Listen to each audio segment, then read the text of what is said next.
Yo, yo, what's up, home G's? That's how kids talk these days, right? Do kids still use the term homie? Homie G?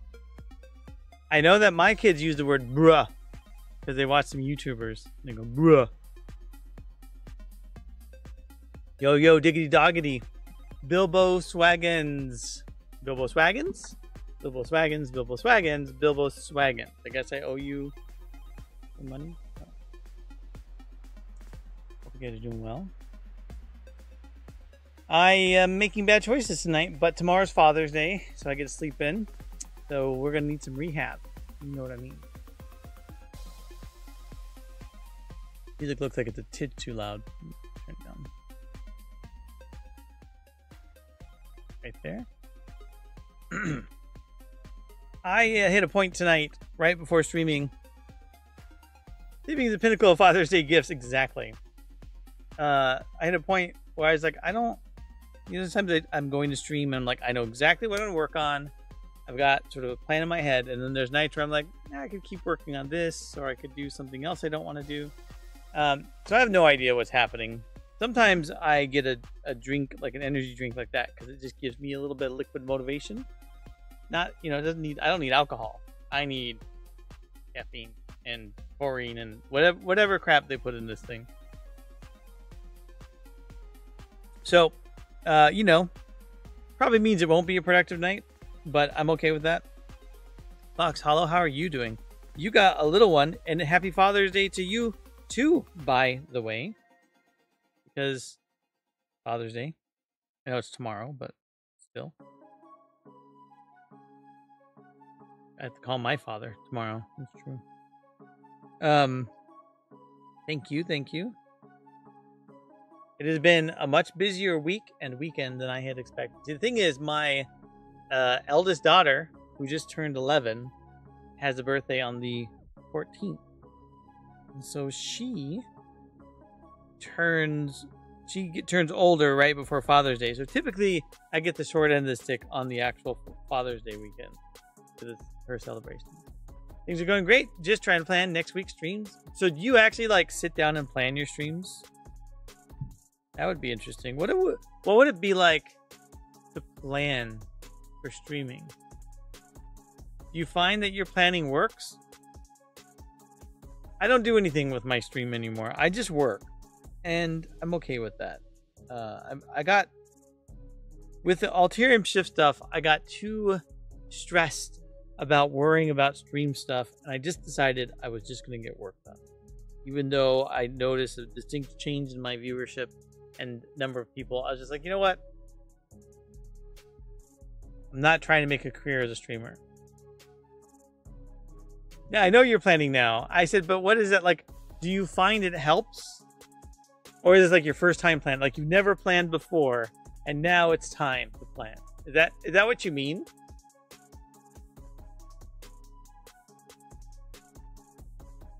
I'm going to consult my big book of boo-boos. I mean, my list of things I should work on. As much as I love doing game dev streams, it's not going to be a viable route for what we need. The former. I think the former was, it's your first time actually trying to plan. And what you're saying is, I mean, I would plan things roughly, but mostly the planning was game dev today or analysis. And so now you're trying to make a go of perhaps generating some income from your streaming. Is that what you're saying? I need to plan my next streams as well. Wait, am I?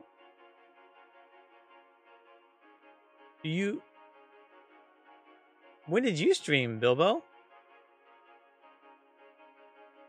Why don't I have you on my stream thing here? 5 years ago? What? We're getting income, just nowhere near what we need to reach helping the people we want to help. So you're getting income from streaming? I get a little bit too, but it's not really like a lot of it. You know, it's like streaming. The problem I have is my day job is chief technology officer. Oops. I live in the US, CTOs get paid fairly well, and so do I. And so it's hard, like the whole concept of making money streaming just doesn't make sense. I should, by definition of my role in my day job, I should just be sitting happy doing my day job. I just can't. I'm going to fight hard against the needing to return to workforce. Yeah, I mean, I can't. I got 3 kids. There's no way I could justify it. There's no way. I got myself stuck. And I honestly don't mind my day job. I did mind my day job for about 3 years. But I like solving technology problems. I love the idea of I love game dev for sure.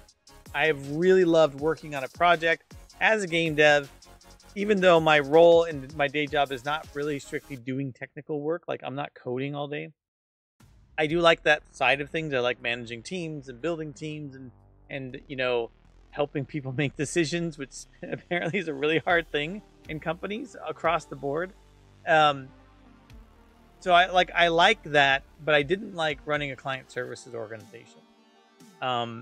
The type of person that works in that type of org is a different type. And I've learned a lot about managing non-technical people, but it's like it sucked my will to live, not literally, but it was like my will to even be at the job. It was just like it absorbed all this energy out of me. And so it was really helpful to have the game dev stuff to fall back on. But now I'm back in charge of my team, and it's like, wow, everything's so easy. It's like when you're trying to learn that. If I'm trying to play a game that's hard, I'll go to the hard mode and I'll play hard mode for a long time, like the hardest thing, and I'll just suck at it. But then I'll go back a peg and I'm like, oh, this is not so bad, right? It's like, okay, I know these are solvable problems. Everyone else is stressing. I'm like, this is not a problem. This is easy. We got this. This is fine. This is solvable. And let me tell you, it's not solvable. I love design strategy and team management. I just hate the design space and tech culture. Yeah, well, I mean, I have stuck myself into a position where I'm in charge.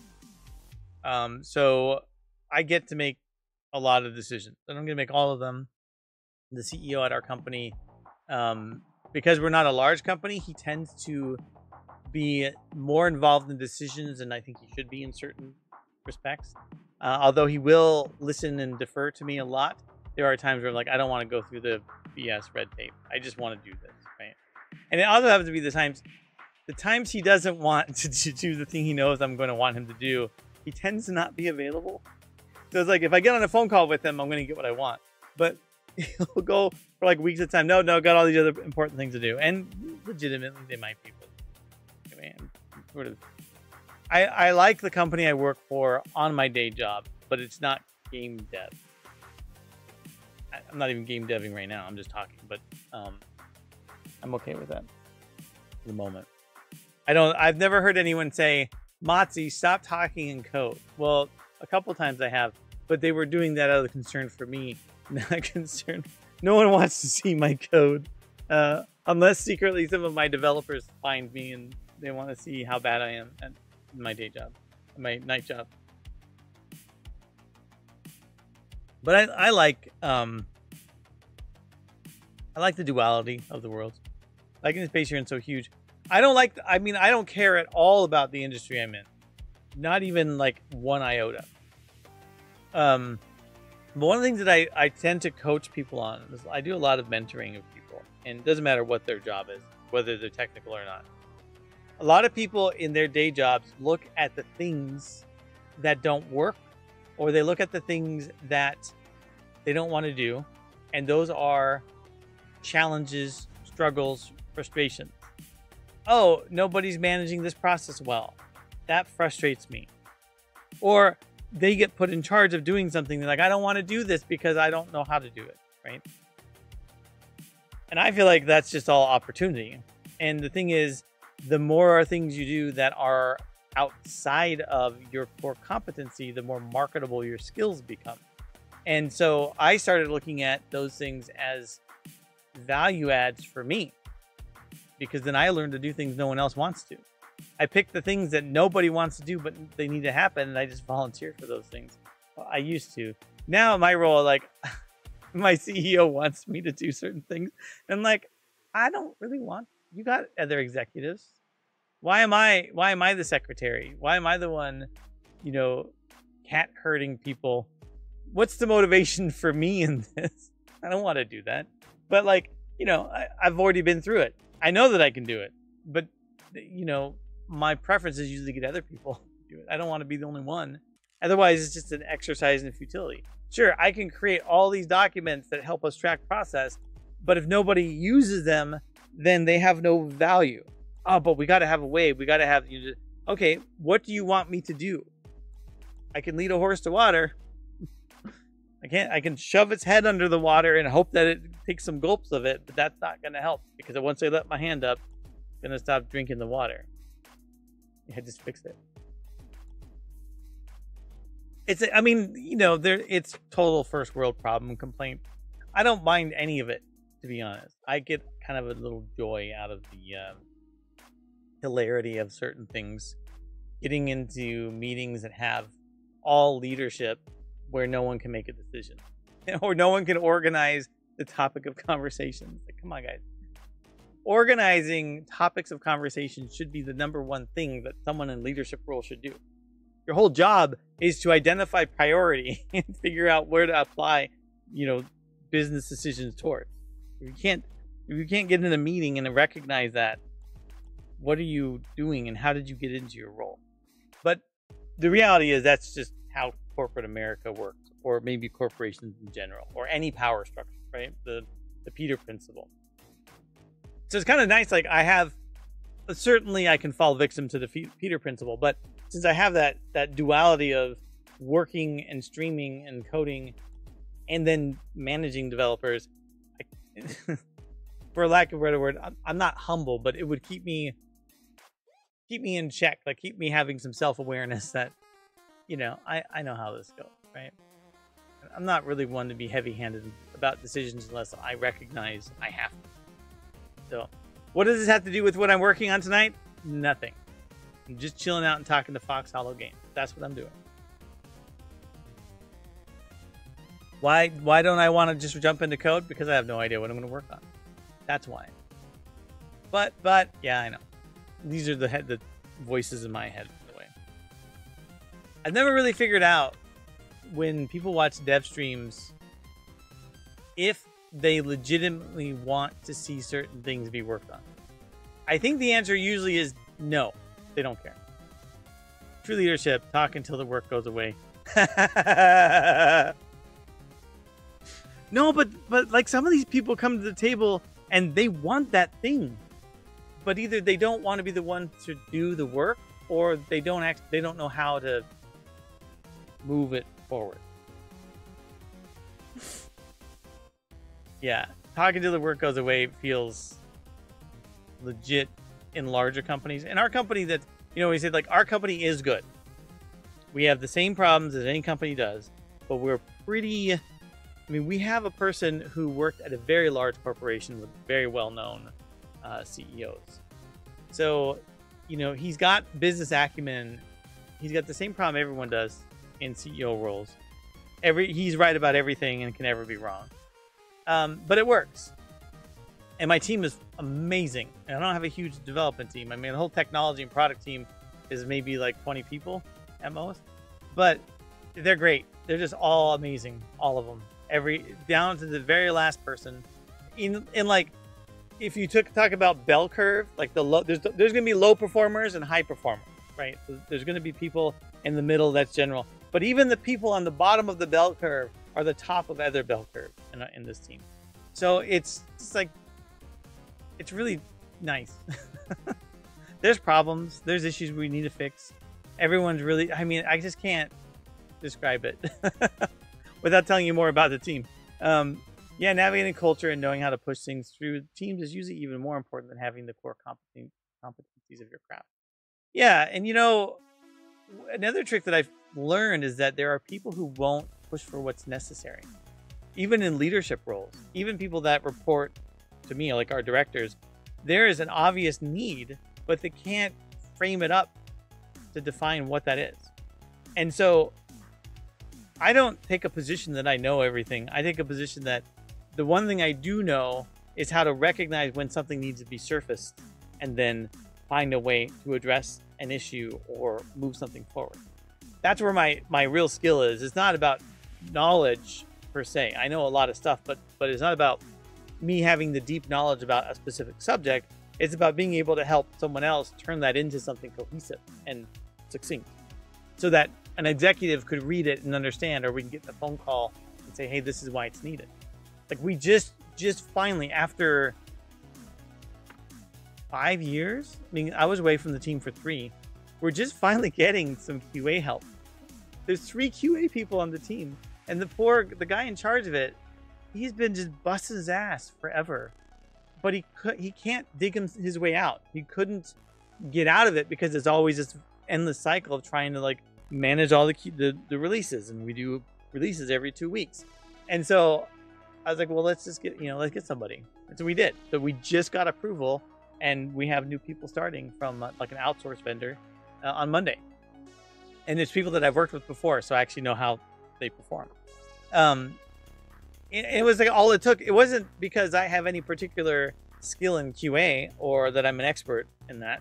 I can tell you what I think is important, but I don't know all the nitty gritty. It's just that, oh, here's a need, let's solve it. You know, it's like problem, solve it. Problem, solve it. That's it. And then I'm willing to go to the CEO and say things he doesn't want to hear. Which is another thing, you know, you got to just say, hey, this is what we need. No, I don't think it's needed. Why do you think it's needed? He doesn't talk like that, but I'm just imagining scenarios where people are afraid to go talk to the boss. I'm like, well, here's the reason. This is what I think is valid. Well, it's not valid. Okay, well, here's what I think will happen if we don't address this. Well, how can that be right? And again, my CEO doesn't do this type of conversation, but I've had those before. And you just have to have, you know, some theory of answer. And if they say, listen, I hear you, and we can't solve that problem, I say, great. Is there a way we can find another solution to this? I don't know. It's fun for me, although I don't get a chance to be as technical during the daytime. Apparently not at nighttime either, because I'm not actually doing anything. Good for you, buddy. I need to take lessons. Every time I surface what people don't want to hear, cause well, I will be honest, because I grew up in my career as a technologist. I have certainly said many alarming things to many leadership people. One of the things I remember is that every time someone asked me about timelines, I would always make it sound like there's no possible way something can get done in 2 weeks or whatever, right? Because the CEO would be like, okay, well, we need this by the end of the month. There's no way. We got to do all this and this and this and this and this, right? And they don't listen to any of that. Their brain shuts off when you start saying no, can't do, not possible, really difficult, blah, blah, blah, blah. Brains just shut off completely. And they're like, in my last startup, the last startup company I was part of, I was eventually in like the VP of product development, I think was my title, by the time that company sold. And I would go into board meetings and I'd have a script, because he said, don't say anything else. Don't say anything else besides this thing. And that's it. I would just repeat it. Because what if they ask about when this is going to be delivered? Don't say it's going to be hard. Don't say we're having struggles. Don't say any of that stuff. Right? And I hated it so much because I felt like we would get into these negative feedback loops where the leadership would promise the world, the clients, and then we'd have to deliver, like busting our butts. And then we would deliver, but because we did it in such a fast time frame, there's bugs everywhere. And then we would just this endless cycle of like fixing production bugs ongoing. I got to be a really good firefighter, as I was told, because we could just fix, like, great, things broke. All right, we'll fix it. It's like, okay. But that's not the way to run a company or technology. And I wouldn't say in that experience I improved. I learned a lot about CYA, cover your bum. Well, CYA is a different word, but yeah. When you write emails, how to write them so that you sort of back yourself up. I learned a lot about note taking, I'd never go into a meeting without having notes after certain times I got really majorly burned, where someone said, that's not what I said, that's not what I agreed to. Then I started writing notes and sending emails to people and say, here's the notes. If you have any objections, let me know. And then when they try to pull that on me later, I said, well, here's the note. Oh, I didn't say that. So here's the email I sent confirming what we said. Here's the thing you said where you agree with it. And yeah, really, you know, a lot. But I had to learn how to take like a novel, like 2 pages of writing, because I'd always try and cover every detail, and turn it into 5 bullet points at most. And that's what the trick is like you learn that you can't say no. Or if you're going to say no, it's got to be a real, you got to pick your battle on the word no, right? And instead you have that yes and thing, right? The whole, instead of saying no, what you say is, oh, I hear that you want this thing. Great. Here's what we're working on now. And if you want to include that into the plan, these things will need to be shifted in priority. Is that what you would like to do? So you don't turn it into opposition, you turn it into support. And actually what I learned is when you object to something, when you fight an ideal, if a CEO says, Matsi, you need to deliver this product in a month. And I say, no, I can't do that. It's not possible. That turns it into a fight, right? And it's not an even fight. You're like, you know, a little teenager fighting a 10-pound gorilla or something, right? Like, you're not going to win a fight like that. Then there's like the verbal judo where you can, it's still a fight, but what you're doing is you're like maneuvering people and tricking them, right? Which again, you're still not going to win. You're still not going to win that fight, right? So instead, I turn it into co-op mode. What I do is I always envision that instead of fighting against the person who wants a thing, I turn into their supporter and I give them the options. So I don't try to make my agenda, I don't try to make them believe my agenda. What I do is I use their words and I say, great. Hey, I understand. You want this in a year. We're working on this together. We're in co-op mode, right? I say, I'm sorry, in a month. If we want this in a month, totally get it. Here's what we're doing now. Can you help me figure this out? Or I can help you figure this out. Help me help you, right? I do either I help them or I ask them for help. Hey, 10-pound gorilla, you know, you're really good at lifting things up, got all the muscles. Can you help me figure this out? Oh, I can't help this. Well, I mean, how am I supposed to solve it? Well, you're supposed to solve this because you're the person in charge. Well, if I ever get in that situation, by the way, it's time to leave the company. But usually it doesn't happen because what will happen is the person who thinks they have the great opinion, the boss or whatever, they'll be like, oh, okay, well, let's think this out. You know, I need your help, person. Help me. Then I can do what you need. And it always works better than the sort of saying no or arguing or whatever. That was me on my last job. All the emails and notes, right? Doing a TYA. That sounds like a great plan. Here's what would need to happen. Exactly. Right. I'm not perfect at it. And I do get mad. I get mad when a CEO or someone in leadership tries to make it sound like someone else is incompetent, but it's really just their perception and not reality. Because someone in a high-level leadership position isn't day-to-day working with people. So my CEO has a script he runs for certain people. He has been working with these people for so long that the first impression, the first whatever working with them, has stuck in their brain. And so every time something comes up, he'll be like, well, I know so-and-so is exactly like this. And I happen to know that person's changed and they've grown. They're not perfect, but they're not as bad as they used to be. So then I also have to say things like, oh yeah, yeah, she was like that a year ago, but here, remember these things that she did that was better? He's, oh yeah, that's a good point. It's like, well, but she still does yeah, I understand. However, look how much better things are than they were before. Yeah, I know, I understand. And so at least my CEO is open to hearing that feedback. Not everybody would. Some people would just be like, don't talk to me or whatever. Anyway, I'm on a soapbox right now, but I should probably work. Maybe. I do prefer to be in a situation where I'm not always having to make everybody's decisions. But I do know that a lot of people in lower roles actually want you to make their decisions. Like, I can't make your decisions for you. I can tell you what the company needs to do. I can tell you what I know of the current priorities.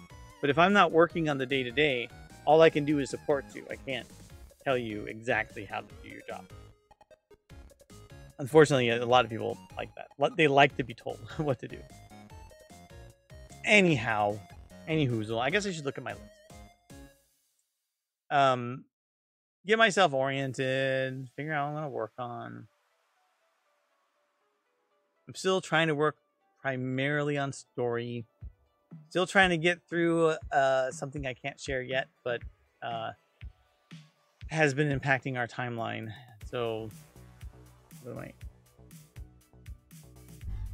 make sure we share with everybody what's going on once we can.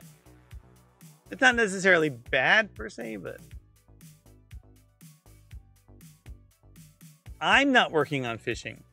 I have a contractor working on fishing.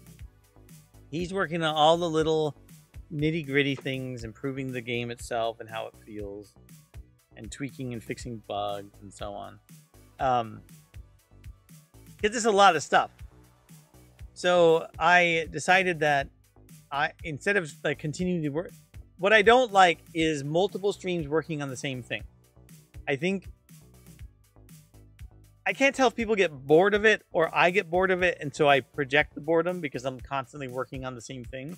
So I've tried to not always work on the same thing. Now tonight I'll probably work on a smidgen of something I've been doing, but I might start picking up something else just so I can shake it up a bit. Recently I've been working on something that I should never have to work on, which is figuring out how to make objects on the map respond to player actions. And the reason I shouldn't have to worry about this too much is that by default, these are things you can do with Unity without any real major issue. Right? However, I'm working through an engine, and so it's a little different. I have to not only kind of tie it into my eventing system, but I had to tie it into the way Unity interacts with the Smile Game Builder core, and it was more involved than I thought it would be. So what I want to do tonight is, at a very minimum, be able to toggle or change the collidability of objects on the map that are static. Last stream I figured out how to make those objects lose their collidability. It's a whole different, like, collider. There's no colliders. I have added colliders. There are no colliders in their engine. Every collision is defined in an array that represents collidability. It's so frustrating. Colliders would make everything better, but I don't want to convert because that's like a whole nother mess. So to make the objects that are static, that are not meant to be regularly interactive events, make those interactable, I've had to effectively create this concept of my own object that then has one representation of its archetype. So whatever the object is, if it's a crate, it's a whatever box 0 or something. Any of those crates could have an interaction based upon what I configure here. So I had to figure out how to make that work. So it's been kind of interesting. And I think what I'll work on tonight at a minimum is just to make the collidability concept. But I could also look at some of these other things and see if I want to do them too. Like a monster palette shift would not be terrible. I don't think. I think this would be kind of interesting to work on. I'm not sure how it's going to work yet. Still don't want to work on equipment stat menu. I really should. I don't want to work on that. And this overlay thing is like a necessity, but it's annoying. This is like type of work that like just doesn't stream well. Well, I don't know what work streams well.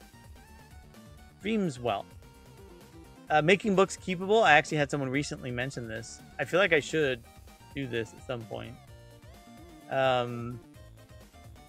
Save system. I could do a really basic enhancement to this. That's necessary. I might do this one tonight just so I get it out of the way, because it's been bugging me. This is the one I've been working on for a while. On map abilities. I could start working on Atlas's ability though. That would be interesting. Monster behavior would be this one would be fun, but I'm not sure what to do yet. This one I'd have to spend a stream planning, I think. And then I thought I had analytics in here somewhere. Where's my analytics thing? Camera, that was done. Performance. Where's the? I thought I had.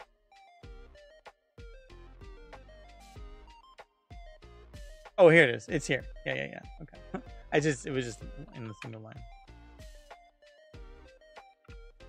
Maybe, is this even interesting to watch? I think your point is pretty legit though, Fox Hollow.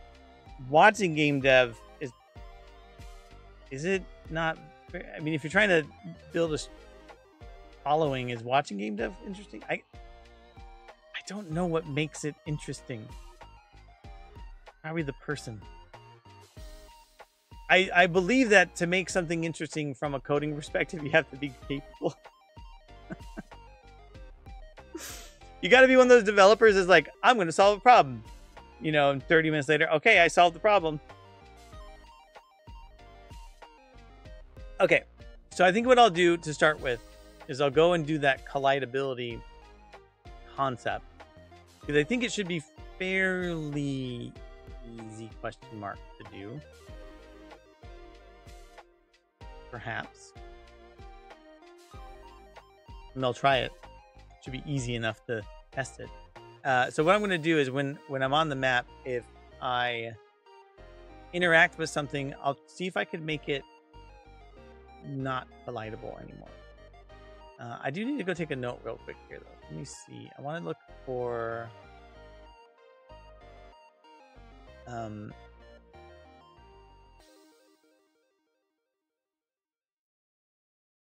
do I want to look for? I want to look for map object on map abilities? No.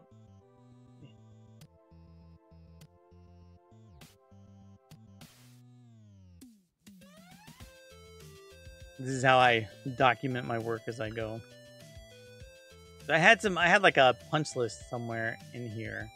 I could have done it like in a ticket, but this is my streaming stuff. So let me go down here and see what I did. So I had node handling, wiring events. Where's my like here?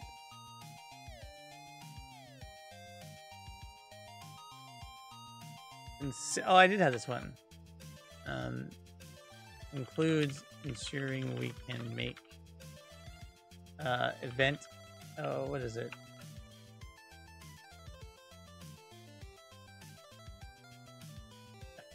Effect animations.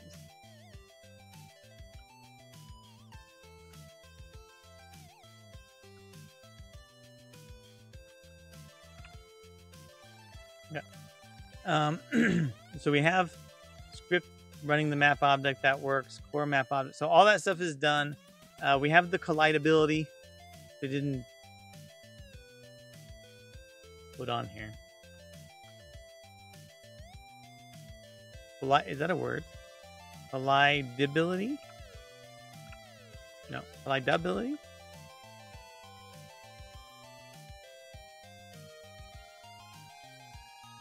Colliding. Implement the ability to disable colliding for an object. For a specific object. Oh, I think I want to check this too. Interacting. Confirm interactions work for objects you are standing on, such as picking flowers. I want to pick my flowers.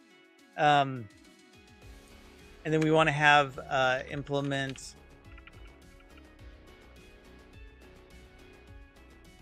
Actually, this is part of the same one, so I'll just leave it there. That's fine. Okay, so that's what I'm going to go work on right now. I'm definitely not shutting down any separate conversations about product development management or whatever, but I do need to work, I think, because that's in theory what I was supposed to be doing. That's what I'm supposed to be streaming, is work. Okay, so okie how do we want to do this? So first off, we need to determine how we know whether the object is a map object or not. I do need to hide the collidability in this context because this is going to vary based upon whatever the current object is. This won't make sense to put here. In fact, I feel like most of this might not make sense. I might have to just remove all of those options for the settings because they're things that you would need to set on the object in question, not on every single map object. Performance-wise, we just can't achieve smart performance choices. Maybe I'll worry about that later. I don't think the little stuff like that is important. So let me just go down and make sure I capture that as a note, so I don't forget about it. Typically, I would also, like, I use Jira, so I'd make a subtask, but since I'm only doing this on stream, it just doesn't make a lot of sense. I want something that I can just look at as a list as opposed to worrying about tickets. So then we also need sheet handling. Need to revise what options are available in map object sheets, since we can't set those settings for every single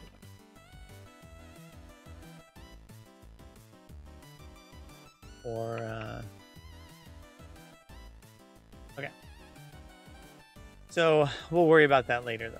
I really just want to make sure I can actually toggle the colliding based upon either it's gonna have to be a node. So I'm gonna have to make a node. I think I already have set collidable. Yeah. Okay. So I have this. Meow. I need to figure out if the map character is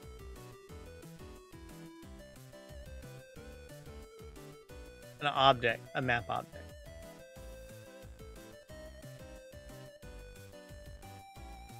So how do I want to do this? We have a script runner, but we don't have context. Let me go look at our set collidable node. Is it I already have a node for collidability. If I can just detect whether it is a map object or not, that would be the best thing. So what did I do to trigger the action? Where did I do this? It's in the event engine, I think. Yeah.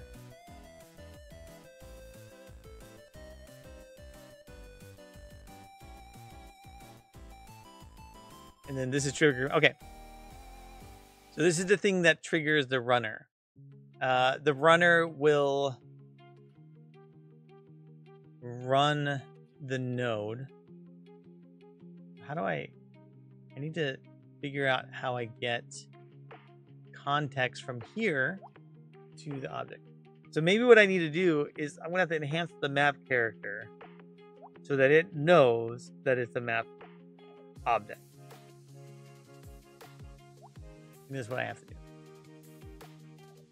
This is get character by trigger. So in here, crap, I can't do that because the map character. Okay, hold on a second. Think Mati.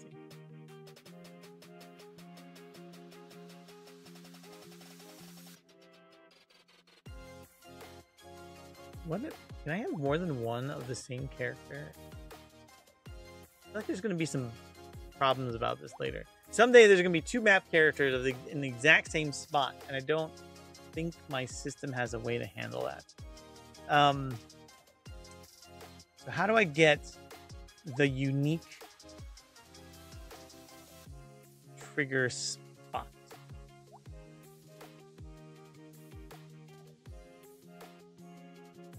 I could get the trigger location, I guess.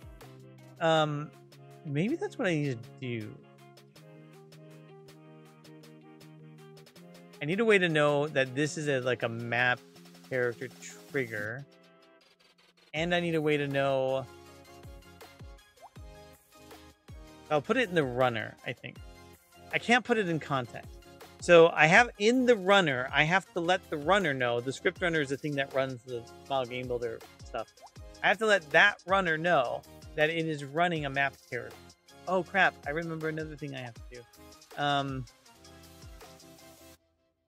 Script runner. What? No. Where did you find it? In the drawer that they cleaned up. We should open one and read it. I think Fox Hollow would actually do. How to defeat fear. Once there was a young warrior. Her teacher told her that she had to do battle with fear. She didn't want to do that. It seemed too aggressive. The pocket Pema shot. I think it's from your yoga. Maybe from the yoga thing. Connect with unconditional openness. I'm gonna go put it in the living library because we've never read it. Maybe it's time to start. Listen, wakefulness is found in pleasure and pain.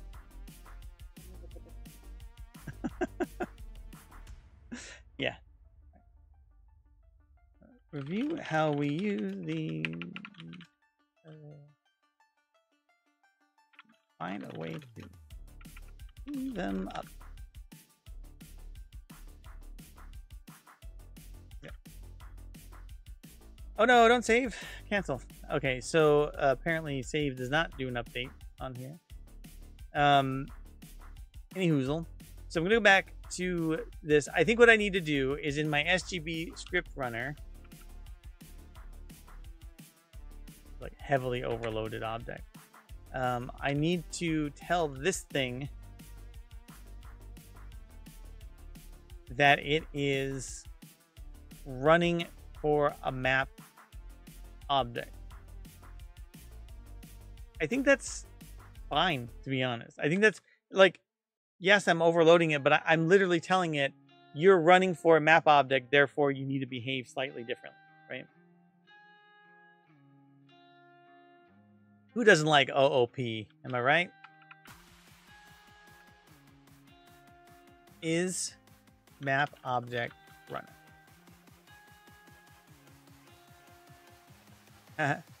No, that's not at all what I'm trying to do. Thanks for trying. I do so like how Copilot really tries to infer what I'm intending. We need this flag so we can have the runner and nodes handle special cases when it's map object. Okay. So we put a flag in here. Now we know that it's a map object runner. So now we need to figure out how do we determine the subject of the thing being run. There's only, in my current case, there's literally only one object on the map, one little event that floats around that represents the current map object. And I think we just do a first come, first serve, which would mean, I guess I could queue it into the character. Maybe that's what I would do. This current map object. Kind of makes sense, doesn't it? The problem is there's going to be a race condition issue. So in this code, we call runner.run, and then there's, another update loop, and then the runner runs. So in this case, I guess I could pool the objects Maybe that's what I need to do. Just create my own little event pool. That probably makes sense, right? So what we would do then is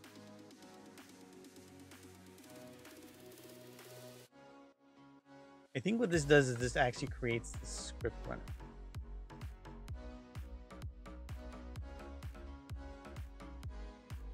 Hold on a second. My daughter is...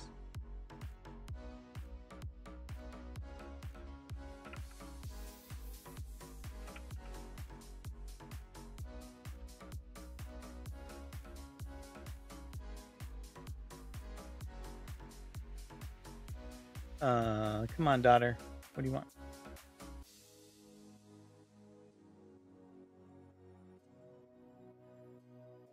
Oh, come on. Come back here. Here's my note.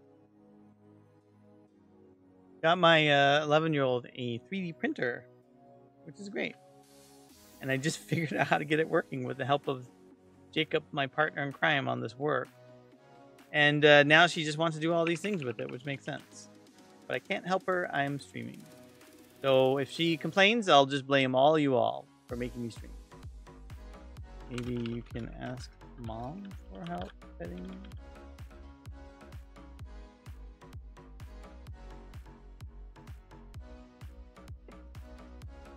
All right. So I think this is actually set up to do that exactly. So technically...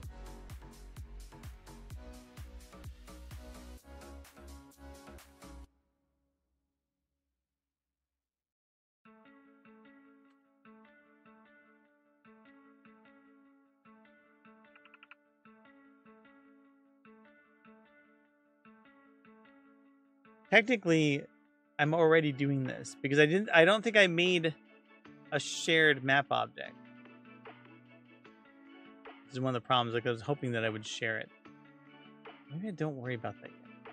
Maybe what I need to do is just make this work and then worry about the cleanliness of it later. Sorry, I'm getting all these texts. It is her birthday weekend, so I feel like I should be a little helpful. Let me just go take it. So...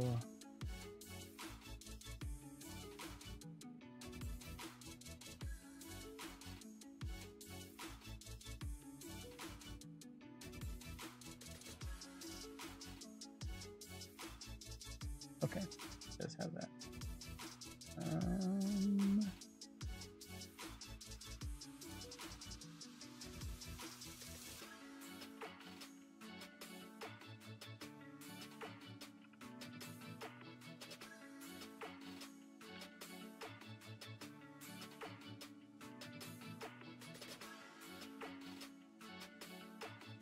Okay.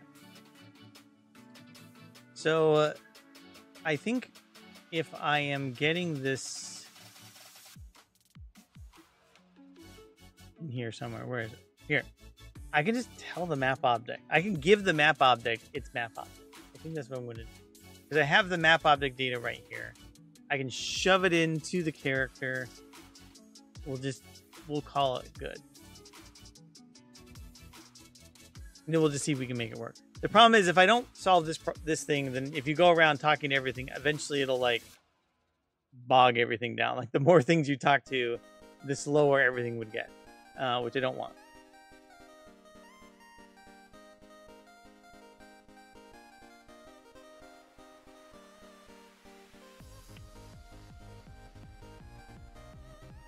Okay.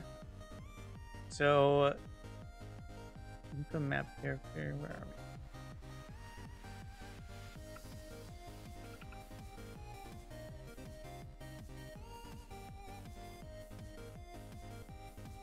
So this is the map character object, which has so much code. Oh my gosh, there's so much code in here. I think what I'll do then is I'll just add into here whether it's a map object. I might have already done that. Did I do that? Is map? No, is placed on map. So I'm going to make an is map object. Public bool which will tell me whether there's like a static object on the map. And then I'll also do a game map. No, map game object. Current. So this will give me the opportunity then to directly get the information I need to manipulate, basically. I think that will work. I also need to go into my map game object and undo my little collidable nonsense I did. I don't want this to happen every time I flip the switch. So this was just done as a way to test it. I don't want that to happen. So now I can control it within the collidable location. The only other thing I need to do is go into the event engine, and then in this context, when I get the character by trigger here, we will give it the current map object. Oh yeah, I guess this is how I made it unique, so it wouldn't create new ones every time. So then, before we return the result, so we should always have a result. We're going to say result.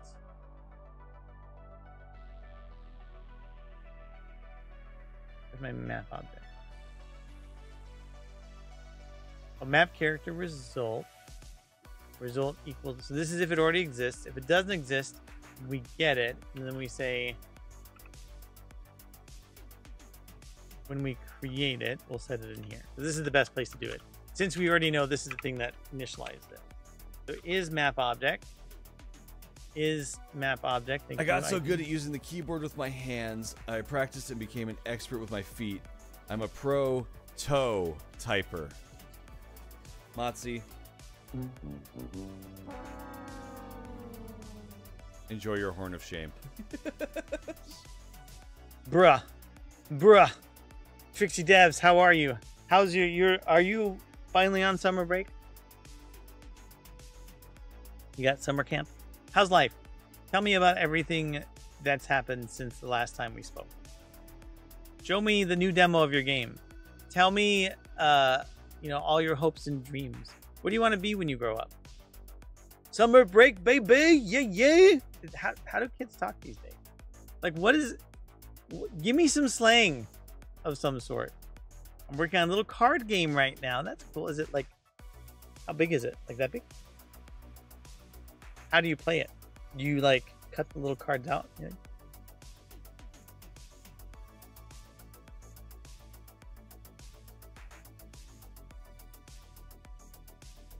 Oh, that's okay. Haven't you seen Fear and Loathing? You don't need art to make games. As long as you're consistent, really that's all that matters. Okay, so I think this doesn't do. I got the idea that I flipped the switch, and I need to go back here, and I have to say map character dot current.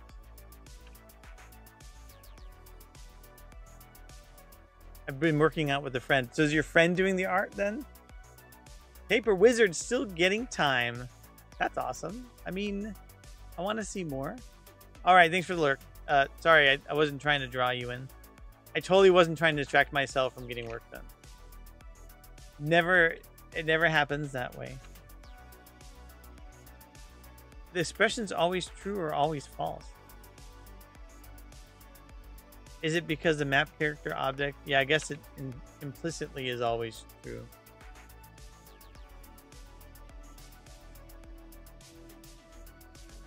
I don't need to worry about that. So now we have that. We should be good to do what we want to do. So I can go into my set collidable. Hey, no worries. Always happy to talk. I'm always happy to distract myself from work. Then people are said, Matsi, you just have your code sitting there. You're not working. What the heck, man? I don't think anyone's ever said that to me. They have said, Matsi, weren't you supposed to be working? Matsi, why are you getting distracted? But they never said, Matsi, what the heck, why aren't you working? Because nobody cares. Kidding. So we have set collidable command. Well, we have the runner, so I can actually do this in the command, which is fine. This is where I can sort of, oh frick, it's the script builder. It doesn't. This is where I can do the thing I need to do.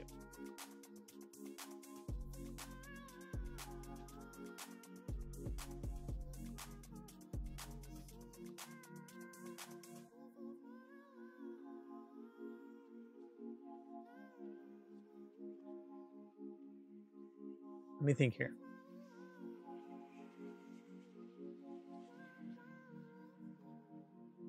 If my map character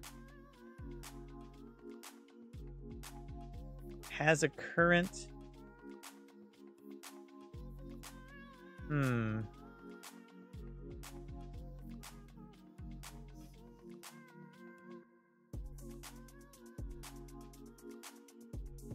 Okay, doesn't matter. So what I can do here is simply put, make code happen. Easy peasy, lemon squeezy. So change target doesn't need to happen. That doesn't happen. That doesn't happen. So we only need to do this code here if the object is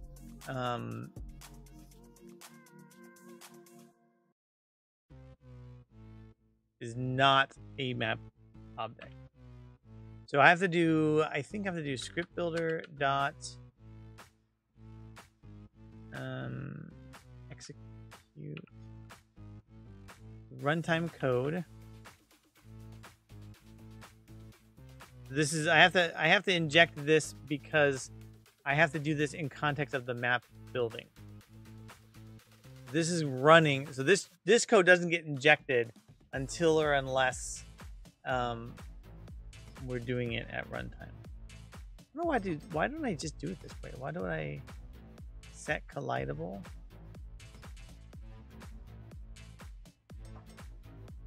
I wonder why I didn't do it this way. I could have sworn this was code I saw somewhere. Where did I see this code? Let me go.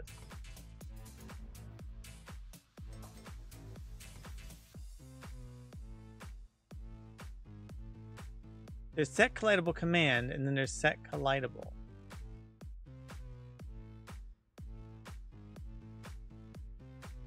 When did I use this thing? Just one usage. Oh, that's dumb. I guess it's because I set the target. Okay, so I can actually... I don't really want to change the target in this case. So I think what I'll do... I'll still do what I was planning on it. So I'll do this. I'll say insert.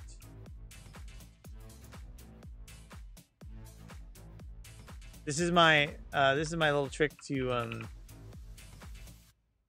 deal with their garbage. So the script builder insert. This is just telling it like in the scope of commands it's gonna insert as opposed to add. So it lets it inflate basically. And then we'll do all of this.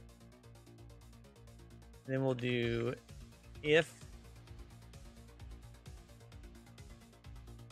not current target dot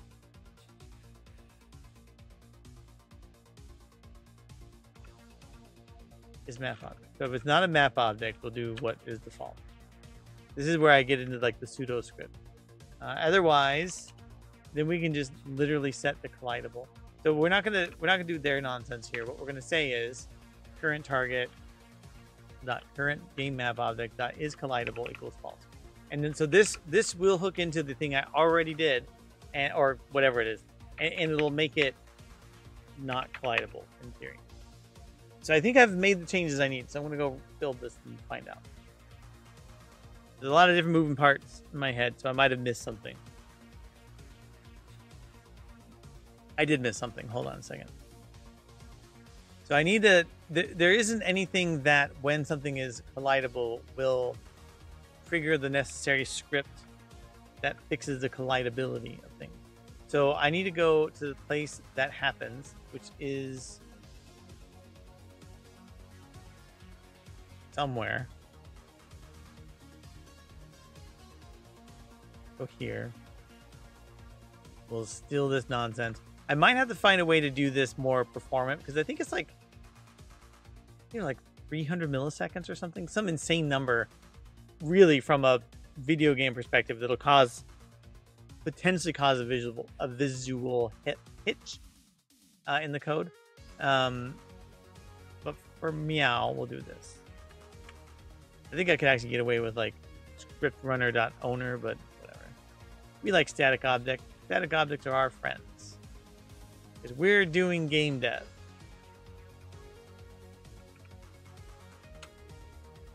I've had a hard time figuring out why I don't consider cottage cheese truly cheese, but it just occurred to me.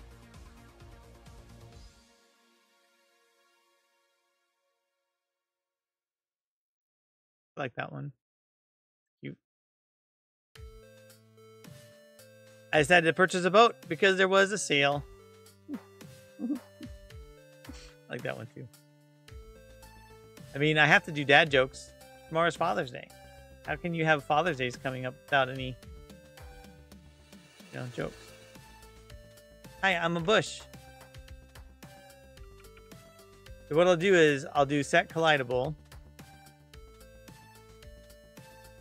I don't know why is player is on that option. Actually, those two options should not be there. Neither is collidable. False. We'll use current target, but it doesn't matter. I'm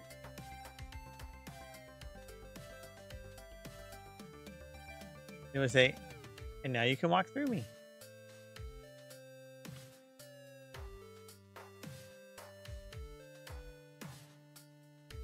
Let's see if it works. If it does, I'll be happy. And when it doesn't, I'll be sad and I'll cry. And cry. You don't have to cry so hard. Alright, let's see what happens. What is that? Did you see the doors like open? And then... That was weird. Hi, Bush. And now you can walk through me. Haha, you lied. Lies, I say. That's weird.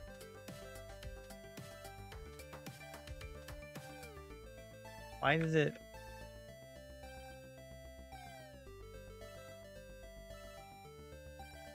That was very weird that did that flip. Also didn't work. So, there is that fact. There's a couple reasons it might not work.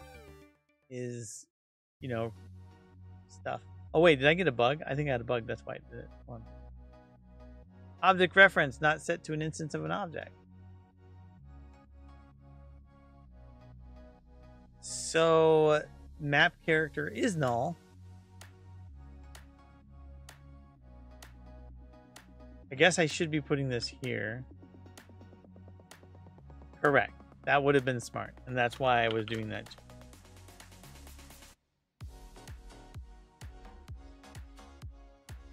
But because I was implicitly saying it won't be null, which is wrong. Okay, well, that's a good idea. Let's try this again. But it apparently recovered. So trying to make everything go away, and then it came back. A new experience.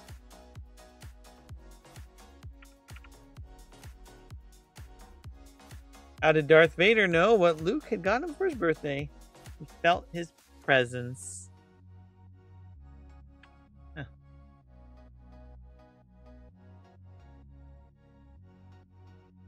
What do you call two guys hanging from your window? Kurt and Rod.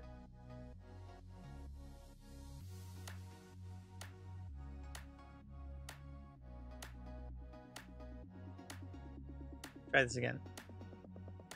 And if I get this to work, I'll go fix the main save system issue that I keep seeing. I realized like this, I have this auto and manual. No one's gonna like. This is not the best two default options.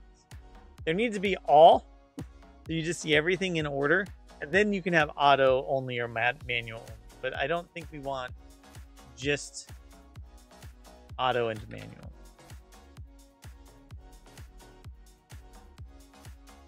Hey, where's my? Oops. For just that reason. I honestly don't know. We're gonna probably go through some revisions on that over time. Hi, I'm a bush. Hi, Bush. Now you can walk through me. No, I can't. You're still lying to me, Bush. Stop lying to me. Okay. Let's first take a look at the set collidable node.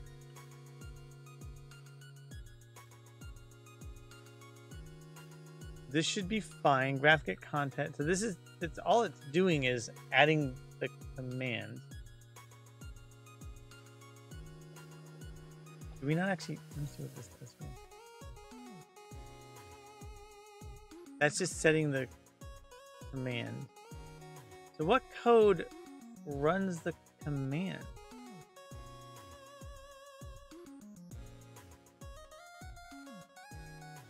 Did I never make the freaking node work?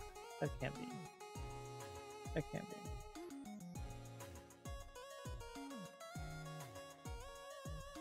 Can it be? Because there's no code in here that tells the execution to execute. So how would I know? How would it know on execution? No, it doesn't have anything. Did I just never make this node work?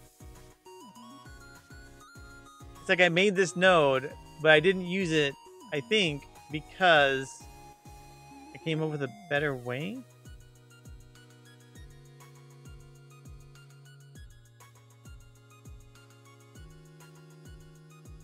Interesting. I mean,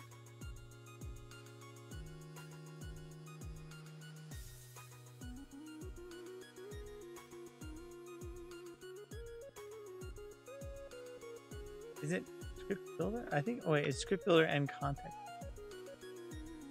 And then context. Yeah.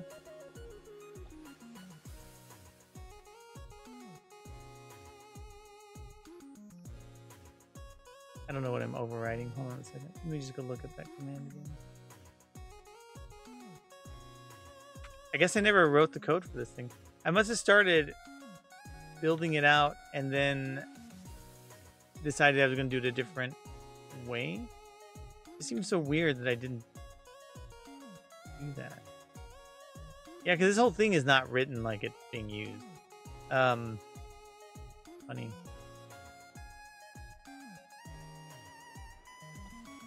I added the thing ages ago. Oh, it's so... Okay.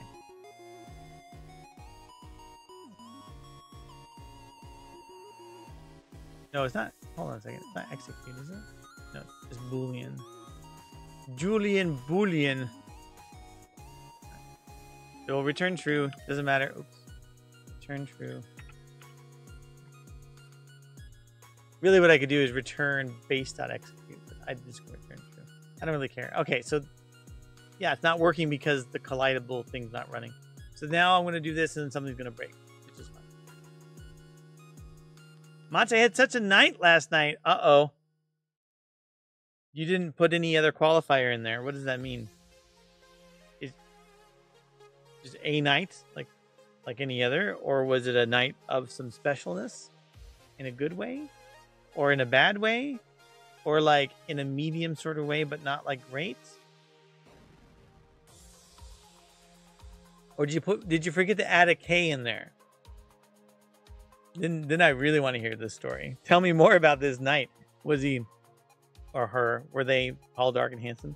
I got pulled over visiting New Jersey by state cops and they thought I was drunk. That's only because you probably were. You were handcuffed until I took a breath. Okay, you weren't. Got it. Provably not. Understood. Is that like an indictment of the way you talk? Is that like you sound drunk? Or were they just trying to like rough you up for some random reason? I act drunk. I know.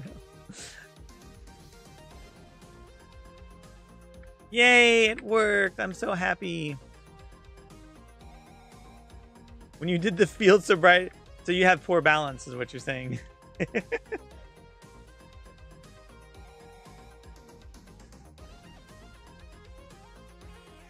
Yeah. Okay. So I think that was a good incremental change. I'm gonna go do the save system stuff so I can get that thing out of the way, because it has been bugging the crud out of me. So you were fine. Did you just get to go back in your car and leave, or did they like write you a ticket anyway for some random reason? Like, well, you know, you're not drunk, but we're gonna give you a ticket because they're so mad they didn't find something on you. A cab, baby. They impounded your car. So did you have to pay to get your car back? That is so dumb, man. A cab. I was reading this thing about the whole purpose of a cab is it's not that individual cops can't try to be good. It's that the system doesn't allow that. They're certain it was some sort of other drug. Oh, certain. They've got some kind of facts and proof and evidence, as they always do, right? To back up their claims.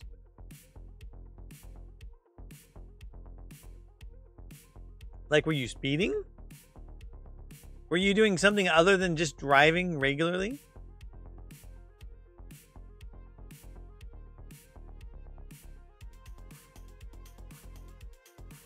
That is a cab, my friend. Unfortunately. And I know that like someone who is a cop will probably be offended by that, but I don't know, man. I think like even people who feel like they are justifiably good law enforcement, you have to realize that the whole system is designed in a way that doesn't reinforce good cop behavior. I accidentally drove on the shoulder for like a couple yards as I was turning on the highway from a gas station. And so you got like a $500 fine for that, right? One of the craziest realizations I had heard was tickets are a tax on people who don't have a lot of money. Not attack like attacking, attacks, T-A-X. Because people who are rich, they get the same type of tickets. They don't give a flip. And they can afford expensive lawyers. Have to go to court for a DUI because they didn't see the drug test yet. Oh my gosh. What a waste of time. You know that they were just looking... That's what I'm saying is like they thought they found something. Then they realized they didn't. But rather than just admit it and let you go, they had to press for no reason. And now you're dealing with all this crap.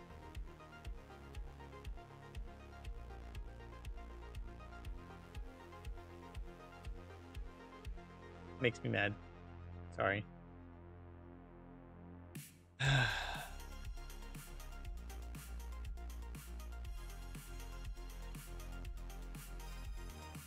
Well, so you have to, and you're not. Well, how far away are you from the court? Will they let you come in? They won't let you come in telephonically, right? You'll have to actually go into court in order to contest the ticket. You have to go in to contest the ticket, and then even if you get off, and even if they don't fine you anything, which they probably are still going to say, okay, you can get off of this, but you still have to pay a fine. So you're still having to pay money for it. That's so dumb. Ugh. Makes me mad. We have this save window here. I'm going to add an all option up here. That's so dumb. I'm sorry that happened to you. I commiserate with that frustration. Can't do anything for you. Yeah, but what is that going to help you with your ticket? What kind of lawyer you're going to? I mean, I guess it's a perk.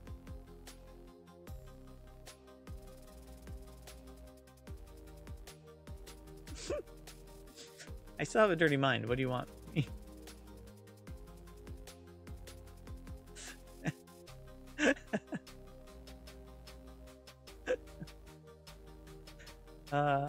Sorry, not sorry. You said it, not me. I didn't imply anything. You just said the words, and then those words came into my head like, is that what you mean?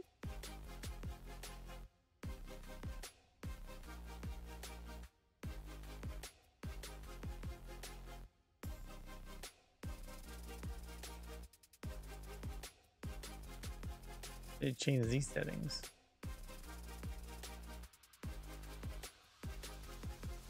Now I need to change. What do I need to do? These need to be. How are these items set up? Oh, I have a forced width. I don't want that. I might have to control the width. If I control the child width, and then I force expand the width. Well, you know, you should almost ask if you can get that, just so you can, you know, feel you got something. I'm sorry.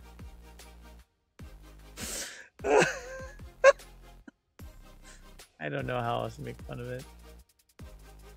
Hey, you know, I was telling someone else that you is this a service? Like, how much more will it cost?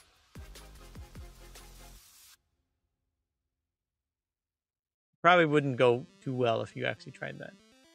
Do I have an all option? That's the question. Let's go take a look in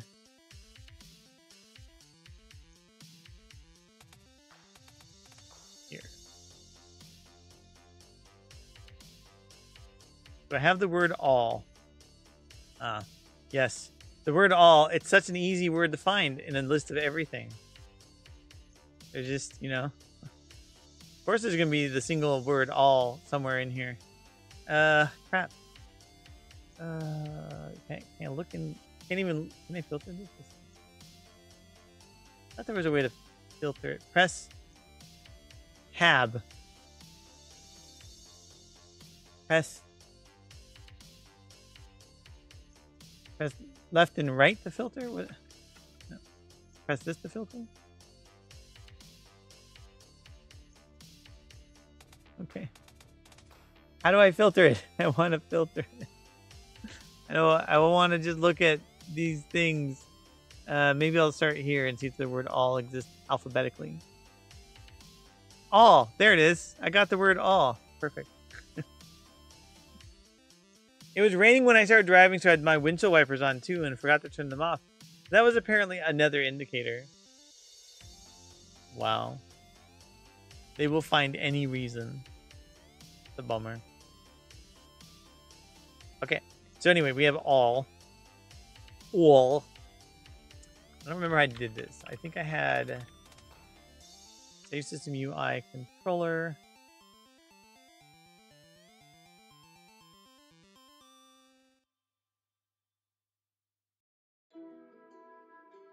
On tab left. So this is where I was doing it manually. I guess I'm going to have to just...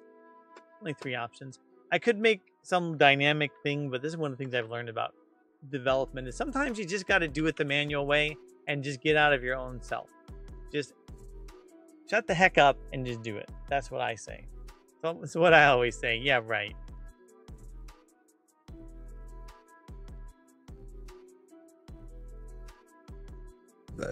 Excuse me. So I need to know when we left it, what is to the left or right. So I guess I'm going to have to turn this into some kind of stupid array. Oh, man.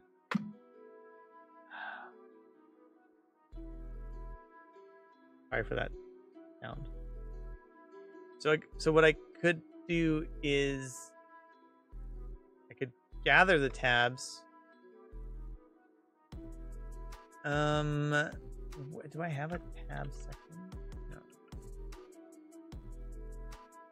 So what we'll do is we'll do private game object tabs. Tab. I'll call it tab. Pet her. We'll serialize that puppy. When's your court date, by the way? Maybe I can show up and offer you. I'm just kidding. There's no way I'm going to go to Jersey. Sorry. I hear they just pull you over for no reason out there. The 29th. Okay, well, at least it's quick. Right? At least it's not like you have to wait forever. That's good.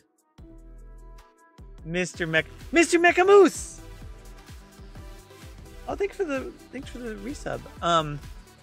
Guess where we're gonna be in the end of August.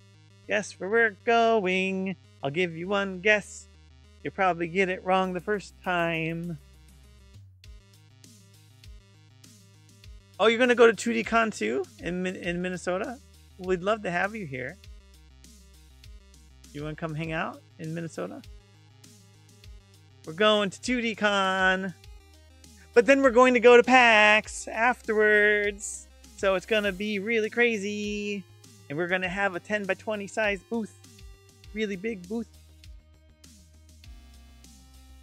I do not want to go hang out in there, no. Well, I can't convince people to come to Minnesota. I'm really bad at it. Sorry for the... Yeah, Wallaber. It's okay, I get it. Which PAX? Which PAX? Which PAX do you think I'm going to go to, Wallaber? Just take a guess. No, not East. East already passed. If everyone in Twitch and SAG could come to my trial like OJ said, that would be amazing. We're going to West, baby! Yeah, it's really expensive to go to PAX West, but we're going. We'll have to catch up and get a drink. Yes! Can we actually do that? Instead of you just coming and like breaking our game, can you just come and hang out with us? Go get some drinks? You, okay, since you're native there, can you take Grass and I somewhere? Not, you don't have to pay for our dinner, but can you take us somewhere that we should go eat? We can go get some food. Yeah, we will bring the game. Damn, bro! Yeah, but we got a booth that is... I'll show you where it is, Wallaber. I'm not sure how I feel about it. You're not native. Oh, okay, never mind. I forgot that you're not native. I mean, you're a native somewhere. You're native to LA. So, Wallaber, I can show you on a map, but do you know where the indie dev area is in Summit building? The one that is for all the indie games? So, like, you walk in the building and you just walk straight back to it, right? You know that because we were both there. Well, we're not there. Instead, if from your booth that you had that one year, if you walked to the right wall and you followed along until you got to the bathroom area, you like turn the corner and there's like vendors and stuff at the end. We're over in that corner. I don't know how I feel about that. I feel like it's not a great location. We're just kind of like tucked away in a corner, and I'm trying to talk to the guys about like, hey, we registered really early for this and we're getting a 10 by 20. Can we see other options, perhaps? Yeah, we could find some place to go to eat. We would more than love to go to hang out and have foods, if you'd like. Although you're also an attendee of the event, so there might be things you want to go to. When the vendor stuff is done for the day, we're going out. Are you going to PAX? No, you're not. Are you? I don't think you're going. Are you? I think you said you weren't, right? Or are you now?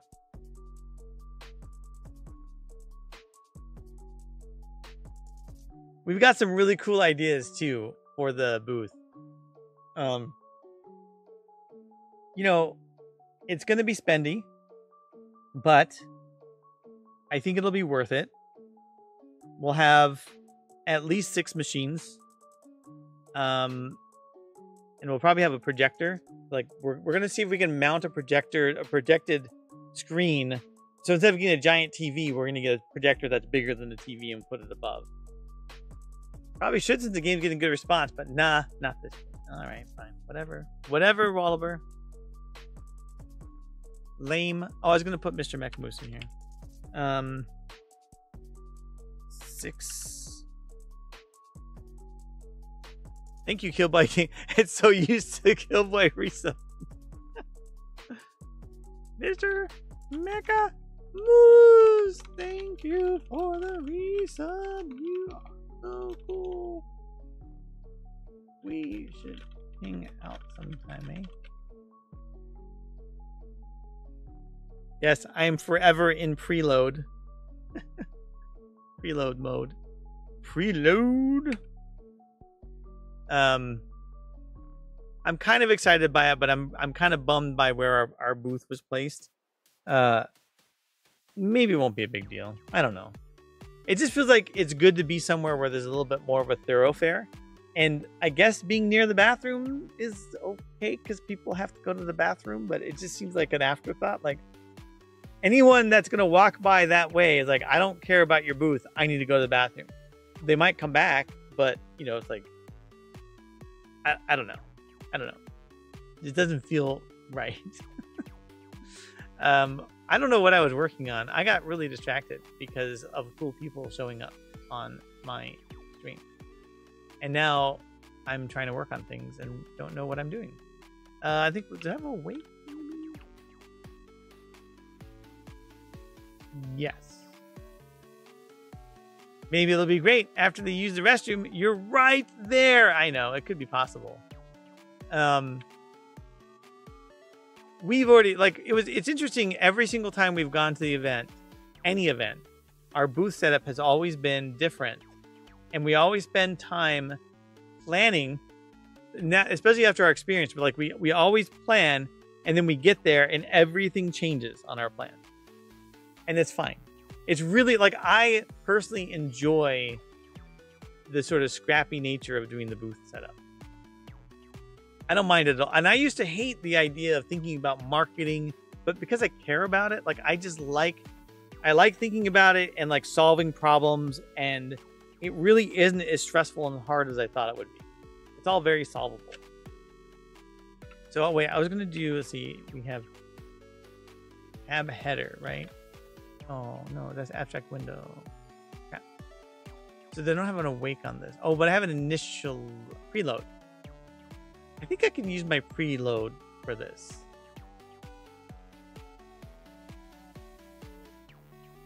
I can just shove it into my preload. Okay.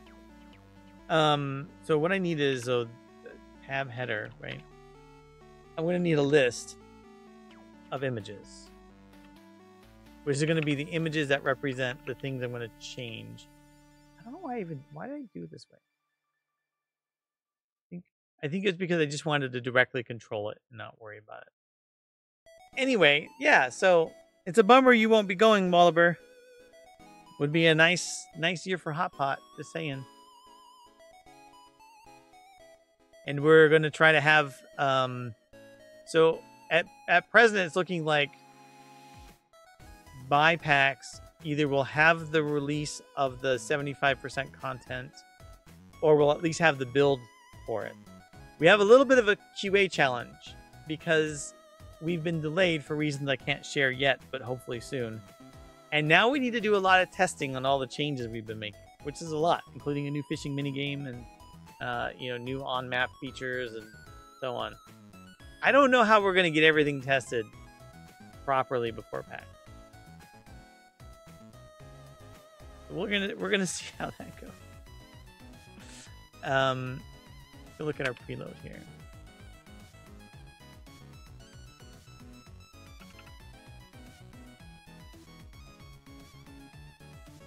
Tab images are going to equal tab header, get components and children. We don't care if they're active or not. So we're going to say true. And that'll be good. We'll have those tab images.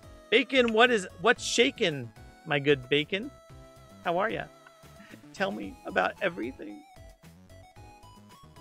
What was I doing with tab images? So let's see. We're gonna go to. We're gonna end up getting rid of the auto, and I actually can just do this. Let my IDE figure out where the bugs are. Then I know. Little trick I learned from Wallaber. You know what I'm saying? Oh, I need to know what the current tab index is. I'm doing all right. Figured it's been a while since I've been around. Yeah, tell me how are you? What's going on? Hopefully you are well.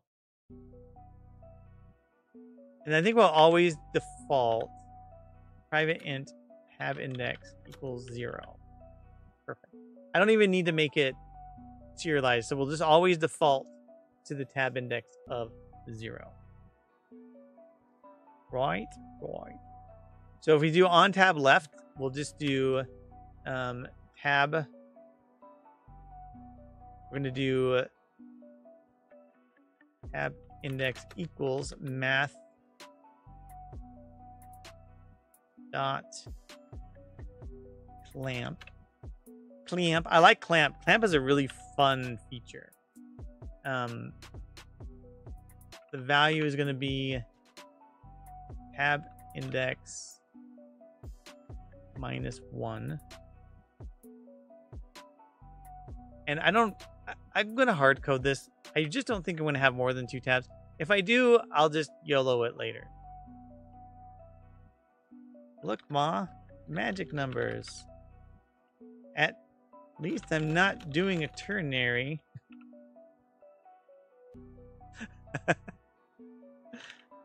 Oh, sorry. I'm doing all right. I apologize. Been playing Skyrim a lot. Did you take any arrows to the knee lately? It's the only meme I know. I've been called out as usual. I'm obligated to do this, right? This is a requirement. Whenever Walliver shows up, I must make a comment about ternary operator. Because you know what? On this stream, we're all about clean code. Clean code is the absolute 100% best way ever to code. And that's it. What am I doing here? Oh, I see. I had a filter type auto. I have to do filter type. Oh, I had an all. Hey, look at that. I actually made a filter type for all. What do you know? So I feel like I should do... just make this all like one thing. You just do like private void change tab int new tab index. Oh, this is tab index. And that's it. Let's do some refactoring, baby. Well, if by arrows you mean you took a mod to the knee? Well, it's the whole like, you know, I was gonna be an expert at something, but then I took an arrow to knee. I thought that was a Skyrim meme, wasn't it? Maybe. Refactor, reduce, reuse, and close the loop. You can close the loop. I guess I should use the stupid. Okay. Fine. It doesn't hurt me to use magic numbers. And 0 is not really magic. So I'm going to say... And I'm not using a ternary. Wow, so clean. Much code. Love you, Wallaber. Wallabler. I was watching him play his parking garage rally circuit. And he was so fast, he was a wall of blur as he went. Anyway, tab index. This is a copy paste. We'll get rid of that. So current character colors does not equal null.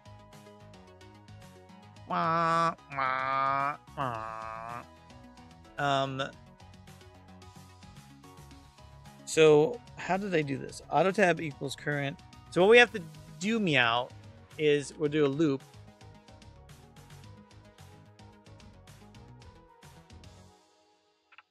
for int index. Hey, look, Oliver, look, Copilot likes you. It's trying to make up for my ternary joke. Wallablurt. We should think about puns before we wallablurt.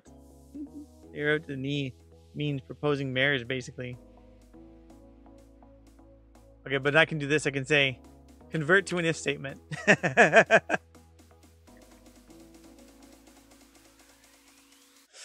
I don't want an if else though. That's stupid. It's fine. I'll just do this.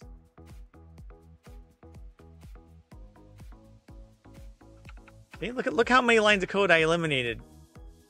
And to be fair, with the ternary, with it broken down by line, it's not much better, right? I could make it go all the way out to the right, but then it's even worse in terms of readability. Ooh, the Captain Coder, what is up? Oh, Captain, my Captain, sir. Like my salute, up and down. I still remember how to salute. Not like this, where people like put their hand out and push it forward. Now you do twice the work, always. That wasn't twice the work. How much work do you think I did to write all that? I'm spending more time talking about it than I did writing it.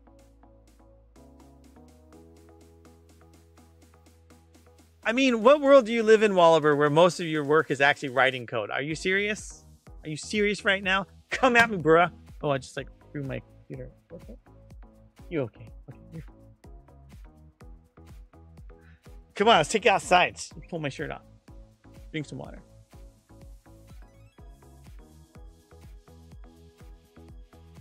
You know what? Measure twice, cut once, baby. That's right. You heard me. I do the work now so I don't have to do it later. Suck it. Sorry. I don't know why I'm like this, Walliver. It's because I had a Monster energy drink, and this is what happens to me. I don't need alcohol. My drug is caffeine and chlorine and whatever other crud they put into those drinks. I measure once, cut 5 times. Exactly. See? Clean code. The only way to write code, and I'm going to put a hard line in the granite, is clean code. If you're not a clean coder, then you might as well just give up as a developer. That's it. Just go find another profession. If you don't know how to use clean code and adopt it to your life, then I'm sorry, you really haven't learned how to be a developer. Measure twice, because once. It's something I say plenty of times. Say plenty myself, so I go back to that statement. So I back that statement, yeah. I'm kidding. Don't take me too seriously about my very strong comments about clean code. Okay. So get sibling index. What was I trying to do? This is just a current selected item, which is fine. And then we'll get the... What's that face about? Hey, Stoff. Shots fired. Clean code is the only way to code. And clean code absolutely does not like ternary operators. As you can tell, only people who've written clean code have been successful in their careers.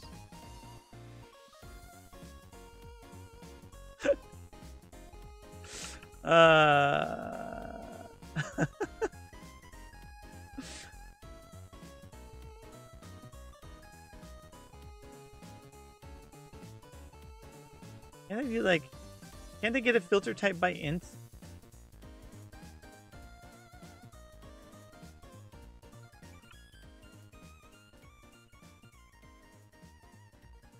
Can't I? How do you get an enumerator by int? There's a way to do it. I just can't remember how I can't figure it out. Copilot, help me. I can't write code like smart people. Actual. How do I get an enum by int? Can I just... Can I just give it... No, because I want to get the string, right? Well, come on, Copilot. What's wrong with you? What I'm working on at the moment is making an... So what I've discovered is very smart individuals that are developers. One of which you know, multiple of which you know, because Handoon and Jacob both complained to me that their save files were missing. And they kept saying, well, none of my save files are there. So even though I had this like obvious, oh, you can switch between auto and manual, they weren't noticing that. So their manual saves were missing from their list. And they're like, my saves are missing. And I was like, yeah, look at here. It tells you to switch So I realized I should just make it so when you go to your saves, it'll start with all. So you just see all the saves per character. Before that, I was making it so these map objects that are static, you know, all those, when you go to the map, you've helped me with this before. Well, you've helped me with some of the codes. So you understand there's a concept of just static map object that Smile Game Builder puts on there, which are game objects that don't do anything. And I've made those interactable, but I also need to make them so I can turn off the collisions. So I was figuring out how to do that, and I got that working now. I have a way where I can go in, you know, this represents any map object that's a bush, and when you talk to it, it says, "Hi, I'm a bush." Then it makes it not collidable and says, "Now you can walk through me." You've lived some of the pain of how this engine on top of engine works. Now I'm like a pro at it.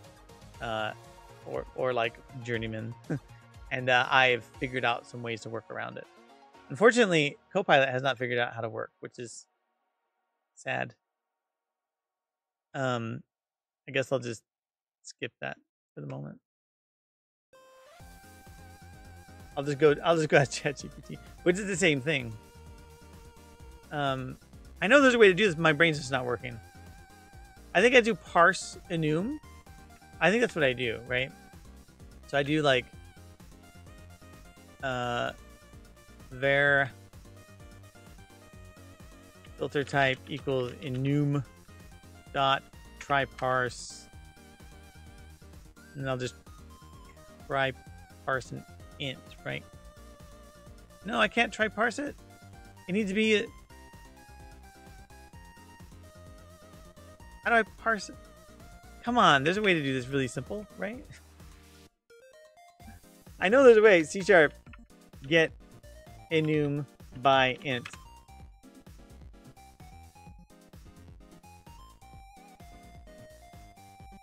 What? This is what you're telling me to do? I don't think that's true.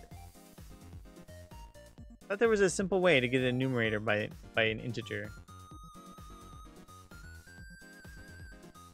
Oh right, you can just cast it. See, I told you there's a simple way. But I've only messed with really casting them from a string. So, you know. So what I would do is cast the tab index. Captain knows. Oh, Captain, my Captain. No, it doesn't work.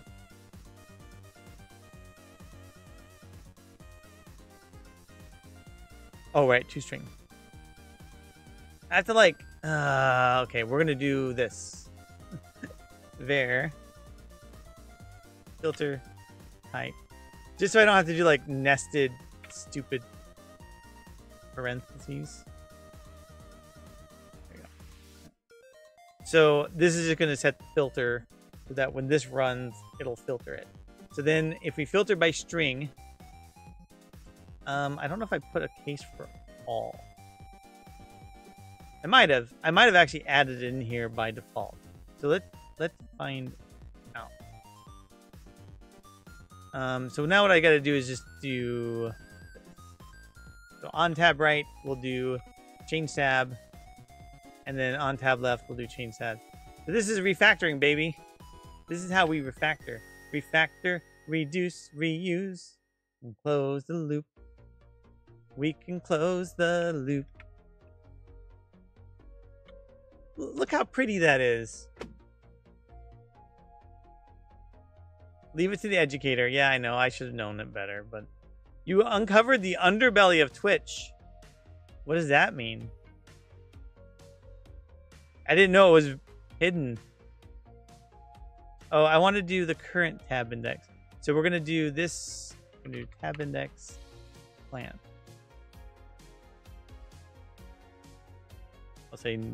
I'll change this to new tab index just so it's more clear. Oops. Shift F6. Shell categories, broadcasting copyrighted material, all sorts of wild stuff. Yeah.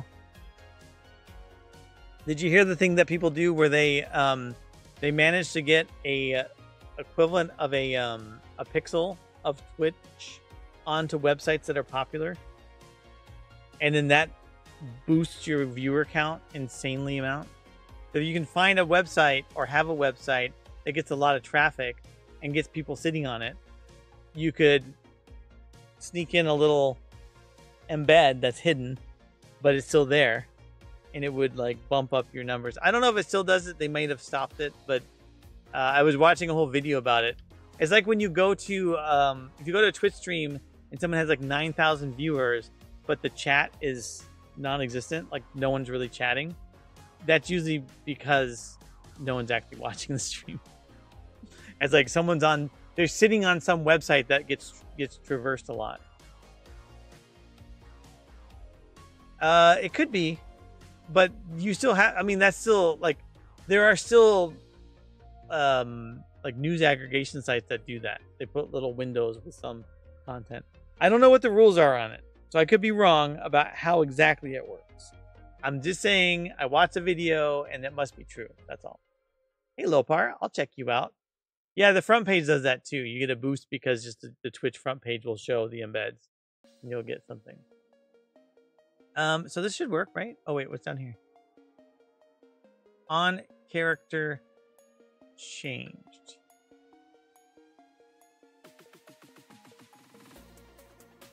So this thing has to like change the character colors. So I guess what I would do is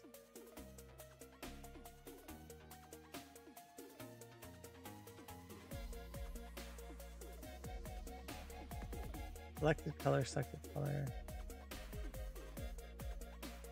Why did I do this? I wanted to say if current character colors aren't null. I mean, I guess what I could do is just do change tab, and I'll just give it this tab index. This is like, it'll do the same thing, but it'll just update the colors. I don't know why I did it. Whatever. I think it's because like it reset. Whatever. It doesn't matter. We'll see what happens. Let's see if we can break stuff. Lopar, how are you? How's life in the fast lane? Don't ask Gavin off full stream about how life is in the fast lane. That doesn't work as well.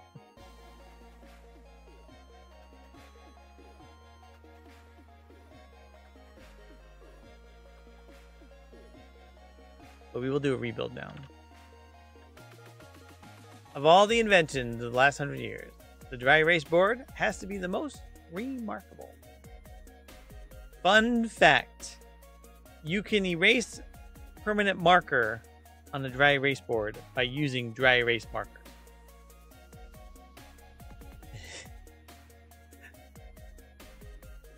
It wasn't. I was trying to say fast lane, but I was thinking panda. I don't know how you look physically, Lopar, by the way. All I think of is panda.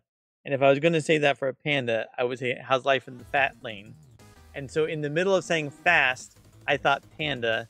And I was like, I tried to self-edit, but my mouth didn't do a good job of doing that. It's not you, it's me. I just wanted to give you notes on exactly how and why I speak. Uh-oh.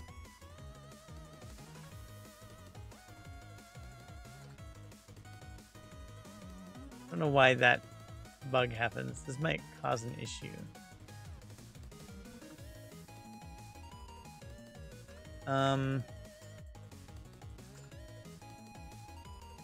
That doesn't work. Perfect. Although look how big the letters are. They're much more visible. Nothing is working from a selection standpoint. That's good. So, oh, right. Forgot to do something.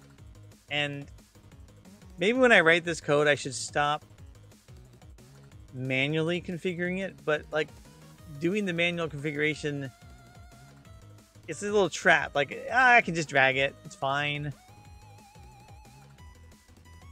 It's only like the bug only happens once, usually. But it's really annoying, which is I gotta do. What is all? Why is there? Oh, because I added all. I don't need that. Chars noted. What is up though in the fast lane or slow lane or, you know, middle of the road lane? Oh, I know why. So if I let this show, that's why that issue happened. Okay.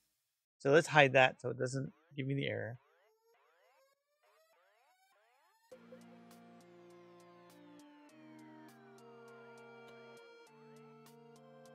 Okay. So if I say V, oh no. Didn't work. Okay.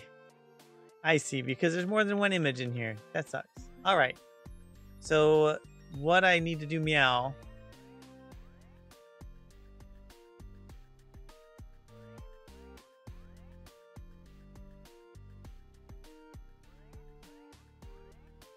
It's cute that it edited the thing. I want to get the components in the immediate children. How do I do that?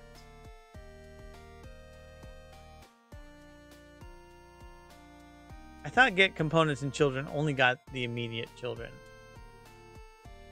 Doesn't it?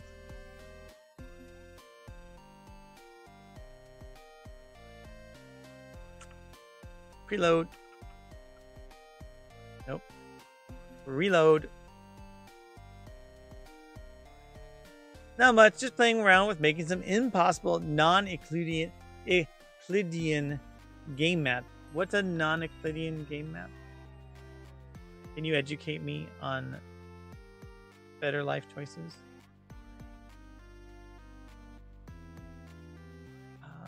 I guess I'll have to do like a loop or something. I guess I could do just a loop of the immediate children.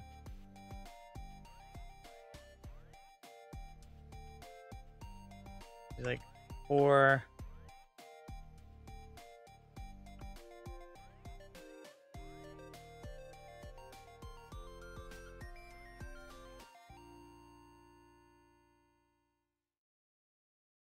this dot tab header.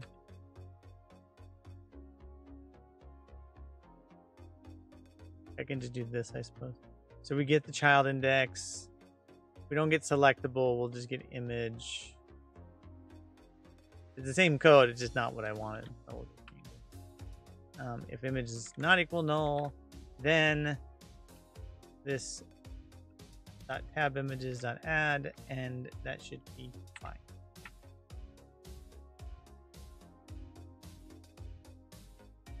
I mean, you know, Wallover was giving me crap earlier about how long it takes me to write code, but that didn't take long. Impossible stairs. Oh, right. That's cool. Hey, Vern. Had to charge your headphones, but you're back. You're back, baby. What does that mean? Get components in children is recursive. I've felt like I've in the past tried to use that and it wasn't recursive, so that's why I didn't realize it would be. I guess I tend to use it only by well-structured component names and not generic images or something. That's probably why I hadn't encountered nesting issues. Okay. So, wait, did it actually rebuild? Okay. We can rebuild it. Oh, no. Yep. Why is my...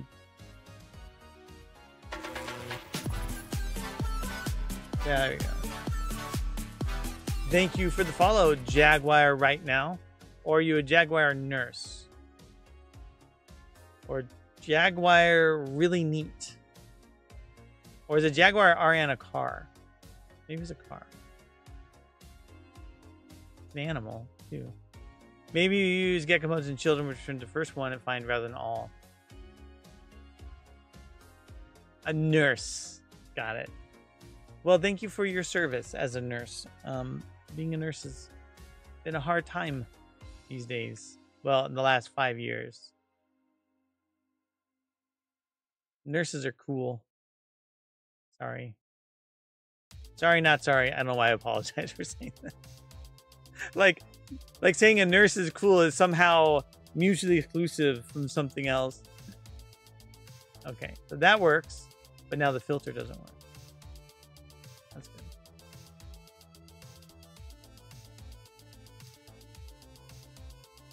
You're cruel. Sorry. Well, you know, maybe me saying cool is like reducing someone's cool. You know how like in a neighborhood of really nice houses, if your house isn't quite as nice as others, it's not a compliment to everyone around you. It actually brings the house value down. So I'm like that house. So if I say you're cool, it could almost be like a detriment. It's like reducing coolness overall. I like how I'm arguing my way into this. Oh boy. Okay. Current selected item. Well, if there's no current selected item, that would be a problem, right?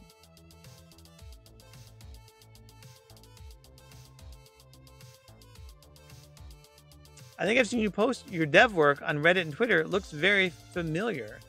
Yes, this is Alterium shipped here. How did you find it? I guess you just randomly saw it on the Twitches. This is the game I'm working on. Sadly, our rating keeps degrading. Ugh, man, it's so frustrating.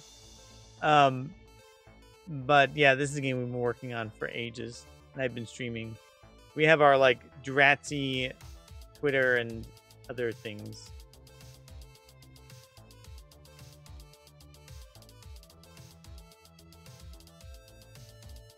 All right, so you're a nurse, but you're interested in game dev? Are you like, are you a coding nurse? That would be pretty neat. But I mean, not like coding in the terms of a hospital, because you don't want people to be coded there, but like in that, you know, outside of the hospital. The coding Jaguar nurse. That'd be pretty cool. People can have multiple talents. No reference exception performed. You know, this is not a helpful bug. I think it's this. This is the null reference. So it's having an issue with line 281, which is here, which means there isn't a current selected item. So I guess this is where the problem lies. But we should be selecting the first item in the list.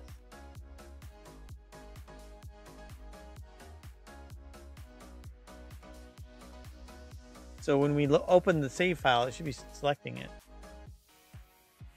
Yeah, it's just a hobby, but there's a route to get into nursing informatics. That's cool. So are you doing game dev then? Or are you doing just general, are you like working on coding related to nursing informatics or otherwise? I suppose game theory would work really well with nursing or well, with anything in life.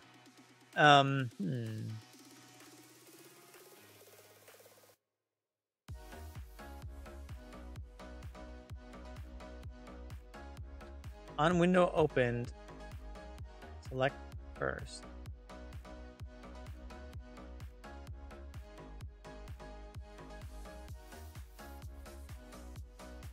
It feels like this should be selecting first. This is supposed to select the first item of the characters.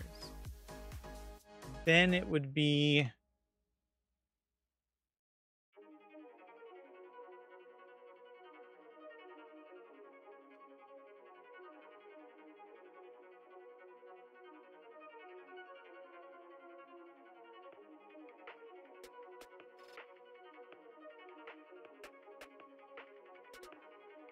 I wonder if I were to just move this down.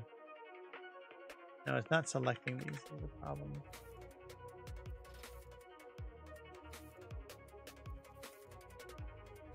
I mean, that's kind of working now, though.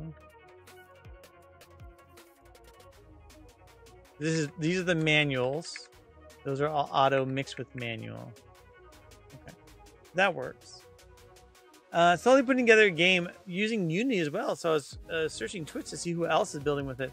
Do you have something you want to share about your game, or do you anything you want to know about Unity that I probably can't answer? I'm not really a Unity expert. I try my best. I'm a try hard. I try hard with a vengeance.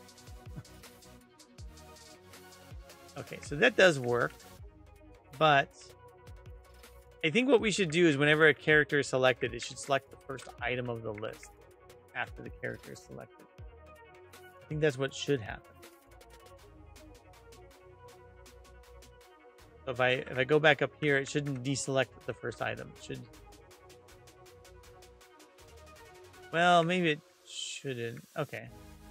I'm not sure what the best UI is going to be there, but we'll just adjust our code.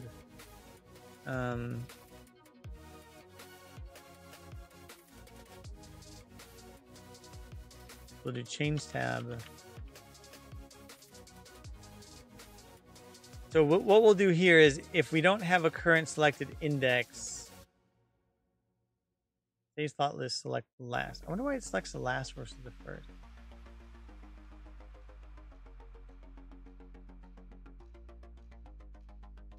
Oh, I see. It's if the number is greater. Okay.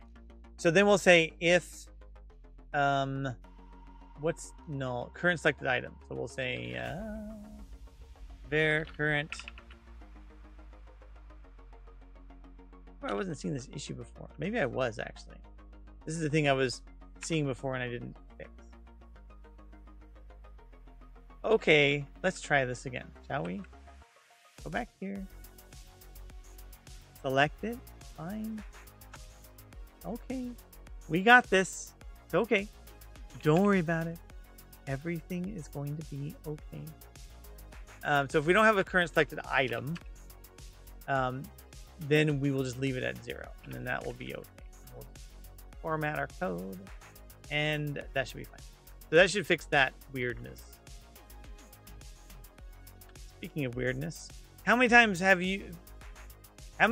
have to tickle an octopus to make it laugh? 10 tickles, of course. It only has 8 of those. The first 2 were the test. Whoa, buddy.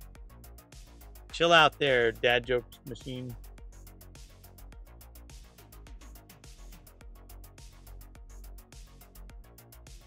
What do you call a lonely seagull?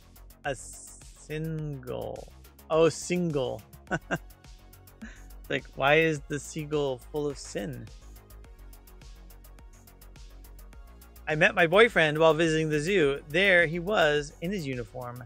Straight away, I knew he was a keeper.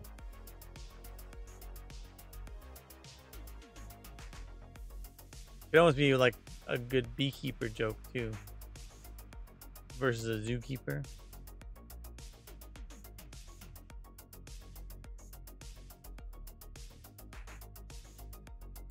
Okay, let's continue. Okay, so no more bug. And I should be able to V it. Perfect. And the selections work. Boom. Shaka. Haka. Laka. Baby. Well, that was weird. I see. I got to figure out a better way to manage the actual thing here. Okay, so the only other thing I want to do for the save system, the save menu right now, is just put a little like auto, so we know that's an auto save. The individual slots definitely need an upgrade. I just haven't figured out the best way to do that, and I didn't find working on stream with this was really the most inspiring thing to do. Let's see. Go to. Where's my save slot? This is left column. Right column. Save slot template. There it is. What is this one? Oh, this is the new template I was working on, but that's not going to be used. Okay. Save slot.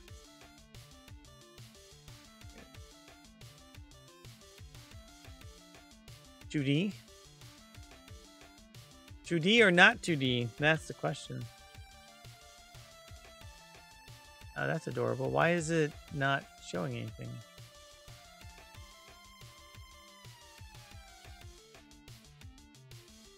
Shows here. Why can't it? Oh, is it? Oh, I see. Because it's like, that's all hidden. Somebody who's been using our code decided they didn't want to show all this stuff. Trying to peek in at the menu coding, I feel like mine is forced together.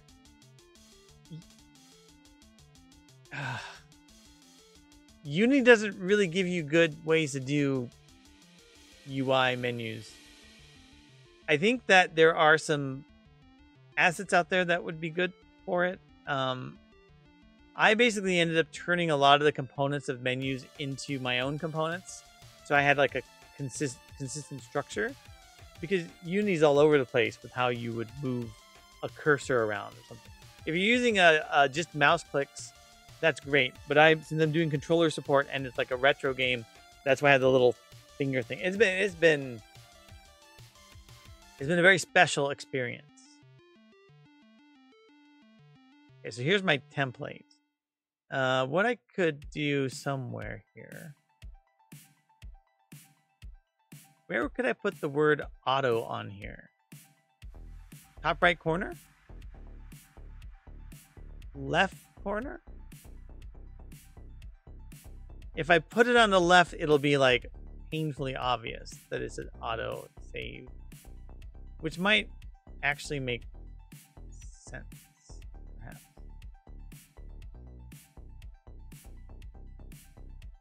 I could put it here and then make it like a different size or something. Is this? Oh, dang it. It's not a horizontal layout group. Oh. Put it above, I guess. Found some asset links. Yeah, I also found some that were interesting. The problem with an asset is you're going to have to learn your asset off. Okay, so I could also just shove the word auto inside of there. I want to pick up the controller as primary. Yeah, it's, yes. The complications around UI are not enough for me. I can't give you a good answer right now about the supposed best way to do it. I certainly made an over-engineered solution in my case. If I put the word auto in here,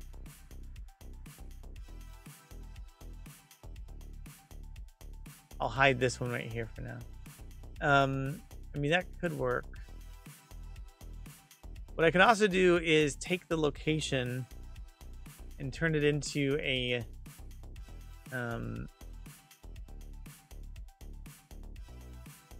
parent object. Face is child. Title. Auto. Get rid of this text mesh pro. So it's there. And then make this. Well, I don't actually care about that. So I'm going to go back here and do horizontal layout group. So now it would fit that in. And then we'll go back here and remove the word auto. Not that it matters, but I don't want this to show if it's not supposed to be there. And then if we were to show auto, which will have the word auto in it, then... Uh-oh. Wrong way. Let's just do this in reverse. Auto? Title. And then we'll do control child size, force expand, spacing of whatever, and I think this needs to be a little bit wider. Why is it not wider? How am I not myself? Oh, it's because I left space. Okay, so I think I can do this, just make this a little bit wider, I suppose. 580. And then I need to fix this nonsense. Okay. So this is right up against that position. Neither of these have a width.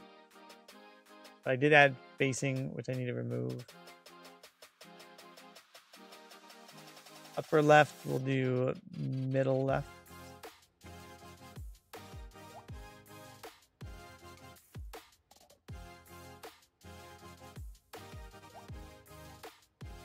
Tom. I was thinking about you today, Tom.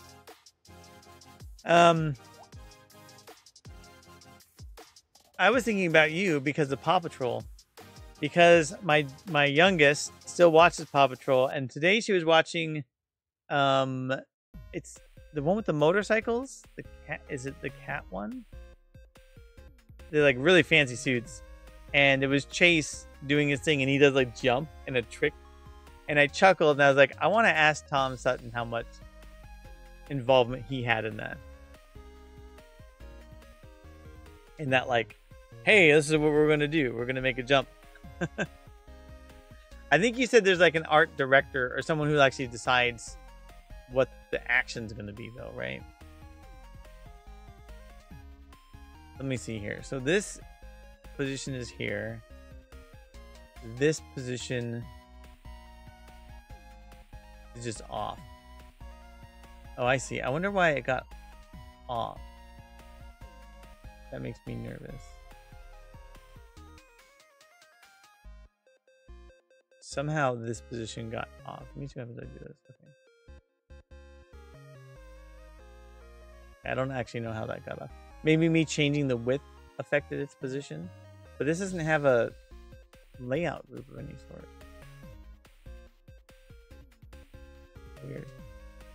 Let me see. We use the top left pivot. Oh, pivot is point. Oh, okay. I hate that. All right. So pivot, is it 0? Let me make it.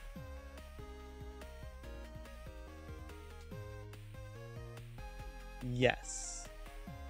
The pivot is 0. I could put it like right there. There. I don't know. Having a line feels right. And then the width needs to go back to 500, I guess.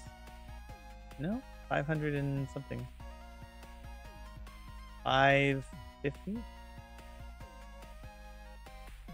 Oh no!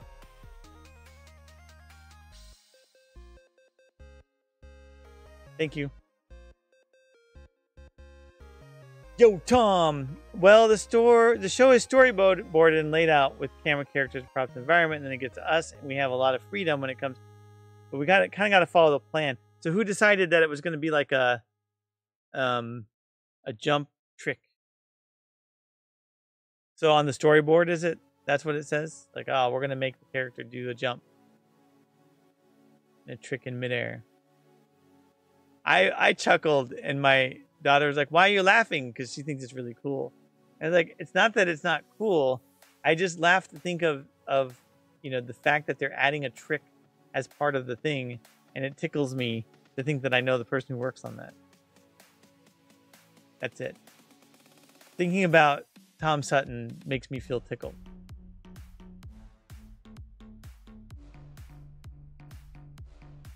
In all the right ways.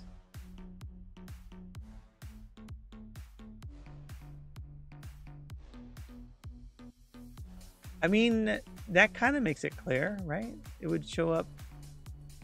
You see what it looks like on the screen. 15. I could make it a different color. Which would be what, though? What would be a good different color for the word auto? Where is the color option? Green. It has to be like yellow, I think. Because we already have colors for all the other characters. I have a gold color somewhere. I don't know where it is. I just keep... There's like so many different versions of gold in the game. Because I get too lazy to go hunt down the actual gold color we use. It is fun to make the show. How's your launch? Have you launched your game yet? Your like done game?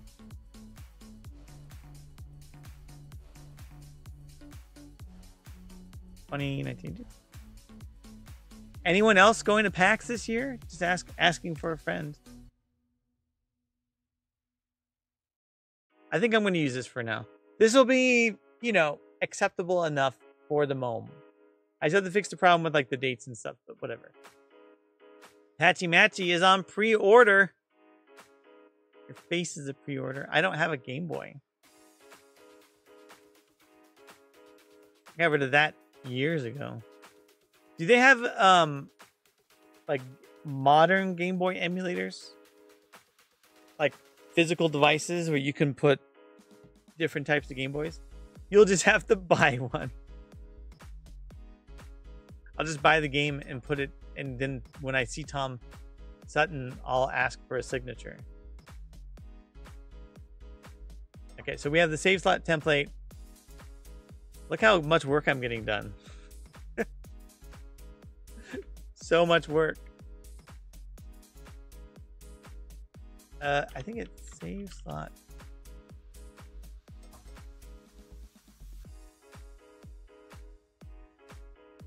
I don't even know. Hold on a second. Too many different versions of these stupid save slot nodes. Save slot view. Okay. Excuse me.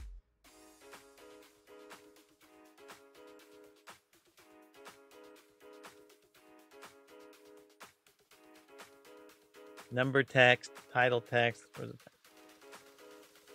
I don't have title text. What? No, location text.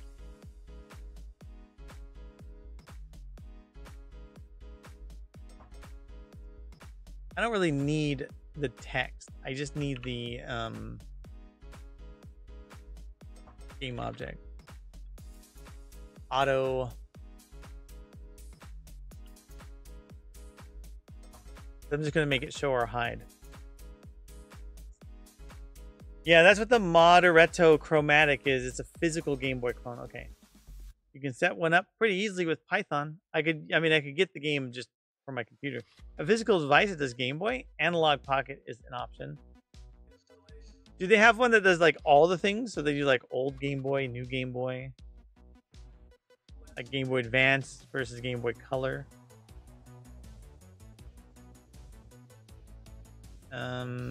Okay, so now we do, there's like an update method here. The update.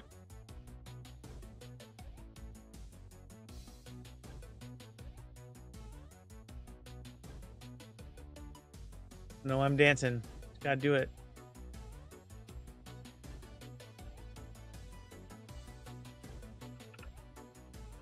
Uh-oh, how do I know if it's an autosave?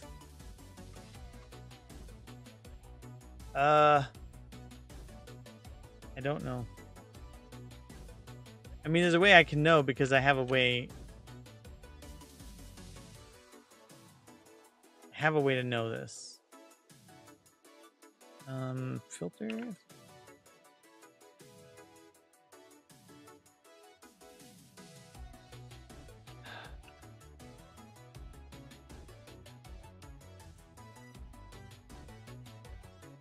RG35, Mio, Mini, etc. You can check out an Android phone. Lots of options.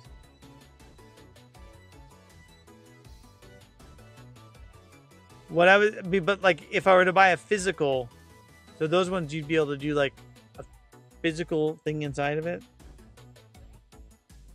3D printed case. I got my daughter a 3D printer. Let me tell you what. Someone told me that setting up a 3D printer is a little fidgety. I didn't quite comprehend how fidgety doing it is.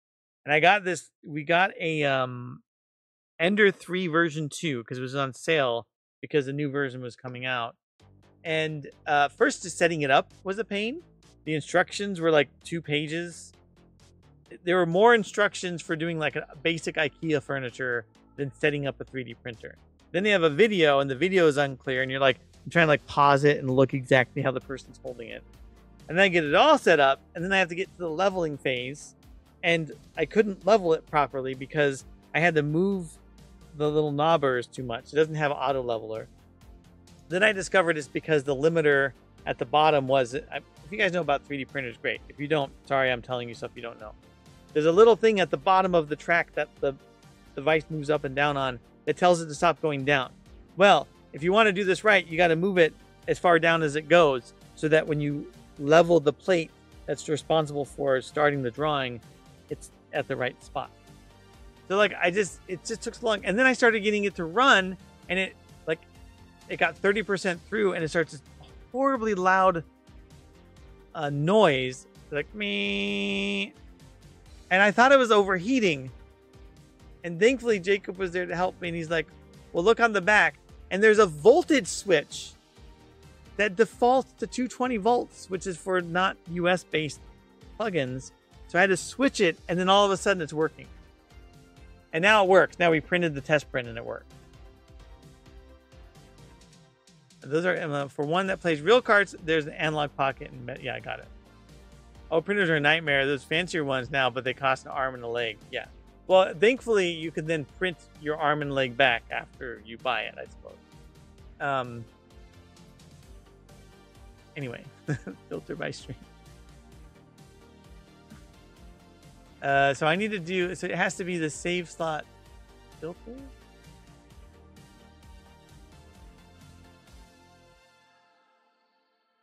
Save list filter.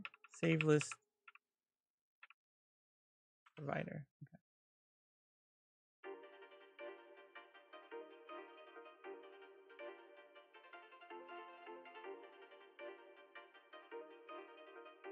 Current save files. But how do I filter it? So when I set up the save files, I just create the filter. So maybe I didn't flag them properly. What is this set? No.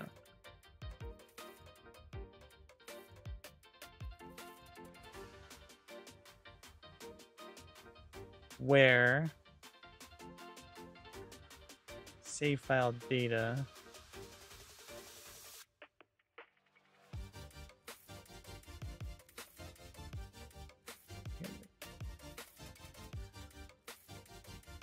I know I did something that would automatically put the list in together, but this doesn't actually do anything that flags it as auto. So I need to do something in here that tells me. Or did I? I felt like I should have done something. Yeah, here it is. Type. Oh, okay. So it's the file type. Got it. Clearly named file type. I just had to know what I called it. Perfect. So we do current save data dot file type. Don't particularly like this. So instead what we're going to do is we're going to say auto indicator. We'll say there show auto indicator. This is like the closest thing I will ever do to a ternary operator.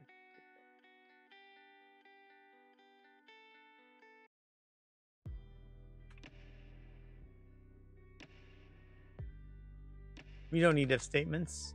We don't need else statements. We just need boom.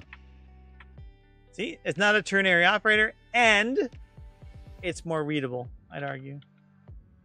Thankfully, Walliver's probably not listening anymore, so I don't have to worry about him getting offended about my statements. You know, Matzi, you need to stop making all these comments about ternary operators. No, I don't. Let's talk about clean code. Oh, dang it. See, when I'm able to listen to Walliver and I'm working, I do the same thing where I'm like working on something and half listening, and then if I hear Matzi, I'm like, what are you saying? Come back. Sometimes it just seems happenstance. Like I had to step away and then come back, and when I come back, he says something about Matzi. I'm like, oh, what's going on? I got to find out what Walliver's saying. I must know. Usually it's nice. Walliver says nice things, except for when he also teases me about how I write code. Okay, so if it's auto, so that's it, right? Problem solved? That's it. Yeah. Problem solved. Okay. So now we should get an indicator that says it's auto versus not. Of course, when we switch to auto and manual, it'll just say it everywhere, but whatever. Then it'll be like abundantly clear that you're looking at auto saves versus manual saves. I guess that variance should help a little bit. Or so they say. What's it built? I think Wallaber's pretty darn cool. Here's a Wallaber right here. Wallaber. I also give him a shout out. I don't have parking garage rally circuit. PGRC. There you go.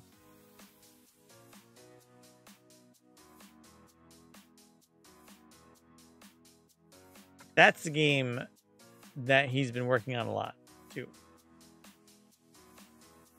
In case you're wondering.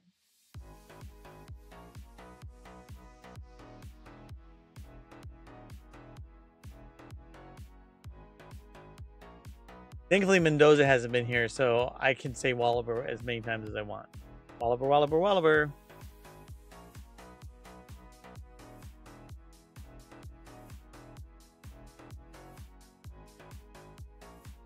I also called Wallaber Burley today. I sometimes hyphenate Wallaber as Burr. Like just, you know, like quote BER. And so today I messaged him saying, "What's up, Burley?" This is not good. Okay, hold on. Oh yeah, I did the same thing. I'm so dumb. I do these. I just gotta stop doing this. I just gotta make a workflow where I don't do it this way. Every time I'm like, oh, I'm gonna add a new dependency, but I'm not gonna, you know, reference it like I should. I should do that, but whatever. I mean, I should just be able to make it do it automatically, right? I add the dependency and then I reload and it just plops it in if it exists.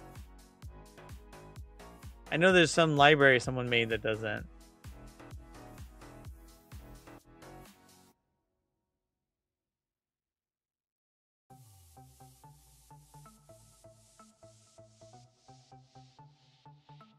I think after 3 years of doing development, more bugs. What the heck?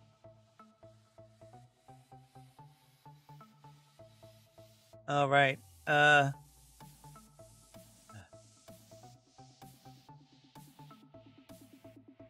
Location. Try again. Okay, this time I swear it'll work. At least the bugs happen fast. In this line of work, you want to see things break quickly. You don't want the subtle issues that build up over time and then they make your life horrible because you didn't find it. Okay. So, you know, the auto size changes. Totally consistent. Nothing to see here, folks. At least we can see if it's autosave versus not autosave. Of course, usually the latest will be autosaves, which is fine.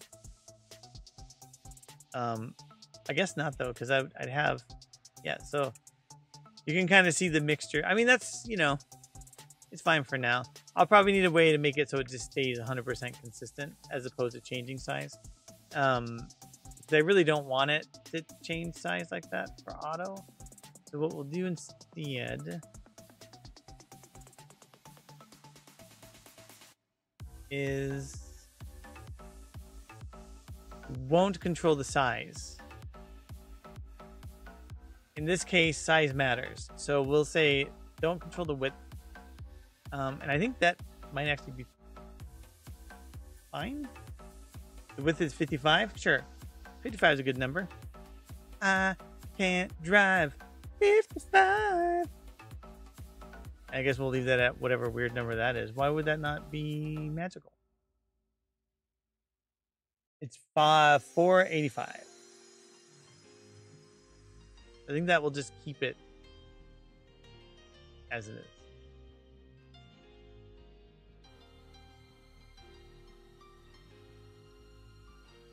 I get to sleep in because Father's Day. Anyone doing anything exciting for Father's Day? For all the fathers out there? Or for all the people supporting fathers out there? Okay, so now the auto is consistent. The location title will change size. it's going to be hard to control for that because I get to do my regular stream. How exciting is that? And that's a good thing, right? You get to work.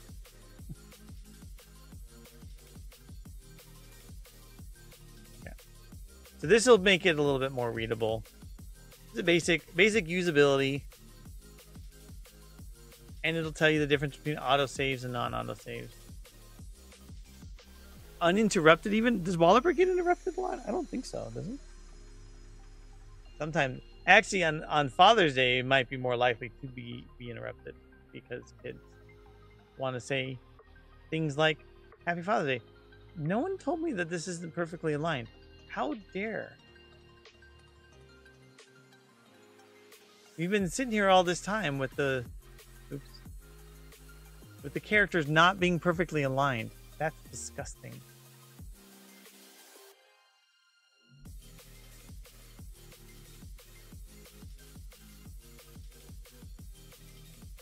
Why are you guys not perfectly aligned? So this has a vertical layout group. Why did I do it that way? Was it because I wanted it? I don't even know why I did it that way.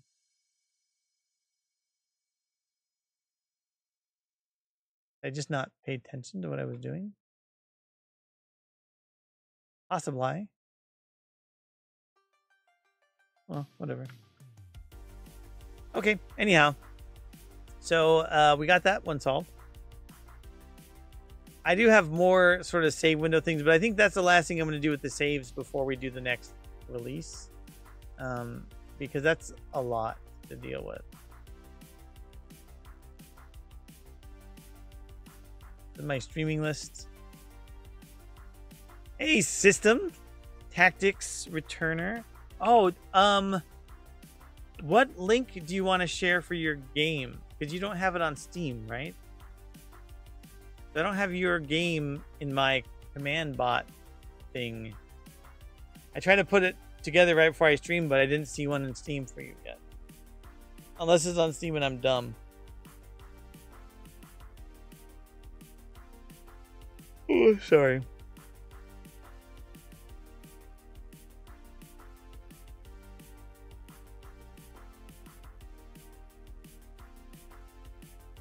What did I say where this ticket was? Let's see. Hey ya. Divide demand on the clunky. You should just add all solution. Okay, I did it. I did a ticket. I did a thing. It's done. Yay. We're gonna say done. My life is better now.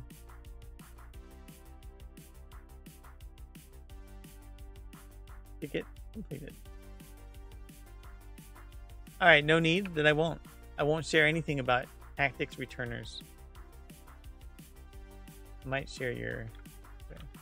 I think you don't use the Twitter though, or you know whatever that thing is called.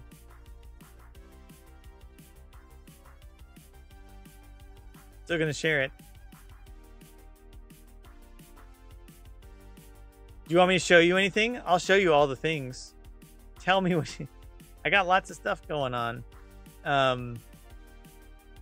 And when I've been streaming recently, I've been trying to give myself a punch list. So right now I'm working on a lot of story. Because that's the most important priority. But when I stream, I don't work on story. So, you know, I work on small enhancements and improvements. I could work on the ability to pick flowers. That would be okay. Should we be able to pick grass? Would it be funny to pick grass in the game? Like you can pick flowers and grass? I don't know if we have a grass item. Wouldn't take long to add one though.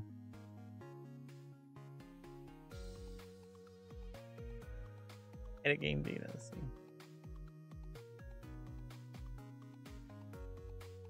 What time is, may I ask what time it is for you in your part of the world? I don't remember if you said your time zone. Items, we go. I don't actually look, I can just go look in here. Maybe a touch grass option. item. Let's see. No grass. I might have some other objects I can go pull though. I do want to test if I can pull other things. Or I can make every rock talkable. I'm gonna have entirely too much fun with this concept. It's gonna be awful because I've already heard complaints from people that too many things are interactable. And now, after this, they'll be able to interact with anything. Well, okay. Yeah, so you're an hour ahead of me. It's 11:14 my time. So, like, I can actually make all of these blue flowers interactable. I don't remember. I think it's called wildflower, maybe? I actually can't remember the name of the object.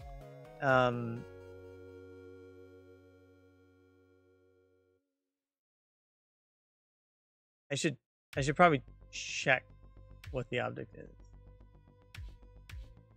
Where would I do that? I think I can go look at Summiton. Summiton. This. Oh gosh, it's so slow. This is our story system. This is one town. This is just the outside of Summiton. This is the main town, the first town you encounter. I don't know where I put all the wildflowers. Oh, I think it's a common event. That would actually be in common interactions. Look at all these. Oh my dear. That can't be flowers, right? No, that's chests. These are randomized chest loot things. I don't know if we have the flowers in here. A pot of flowers. Ooh. Maybe we do have it here.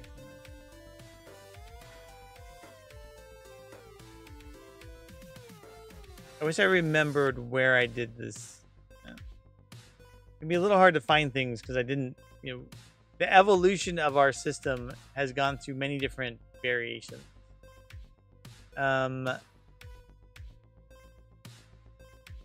What is that? Player transfer? No. I think wildflowers is in here somewhere. Flower, wildflower. So it is called wild flowers, apparently.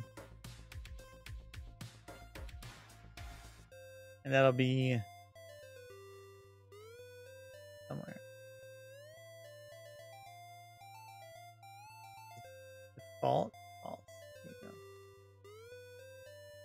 Alt jump to node. Okay, so this is crisscross will make you wanna jump.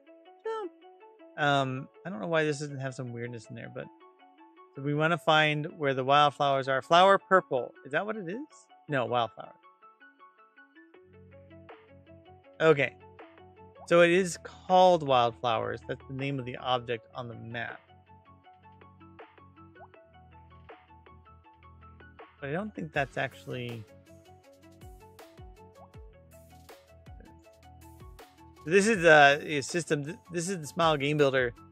So it's in our code is in Unity now, but it has the engine that underlies this is Unity too, and I've been extensively messing with it. Let's see, what is this graphic here? It is called Flowers 01. Okay. I'll have to get better at finding the object in Unity, but right now it's still testing.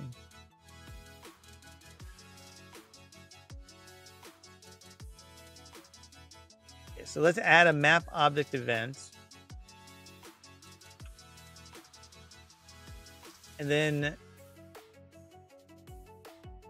I think I'm just going to YOLO this. So Flowers 01. These objects are not collidable, so it's not going to do any. I'll be able to interact with them when I'm standing on them. I think I should be able to. Weirdly, I feel like you should only be able to interact with it when you're on it. But okay, so we don't care about those options. So if we do this, then we will do play motion. It has to be visible, so we're gonna have to do.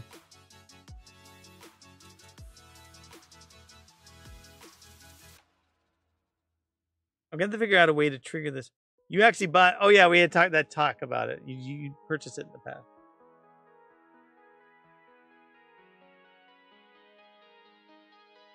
So let me think here.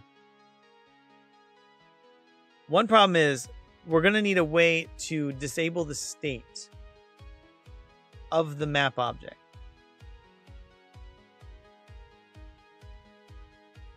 Which I have not implemented. I think I have a set visible node, right? So set show or hide is what I have. So show hide, if I hide the character, I don't think I should be able to interact with it if it's on the map.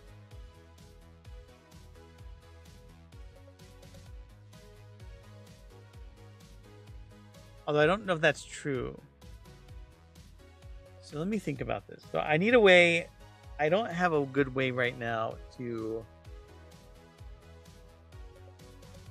set or change the state of the object.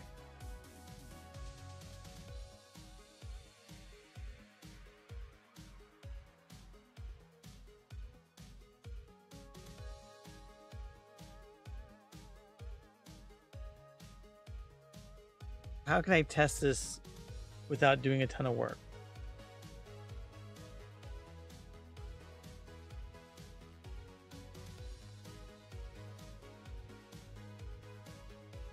I'm going to mess with my show hide node and see if that...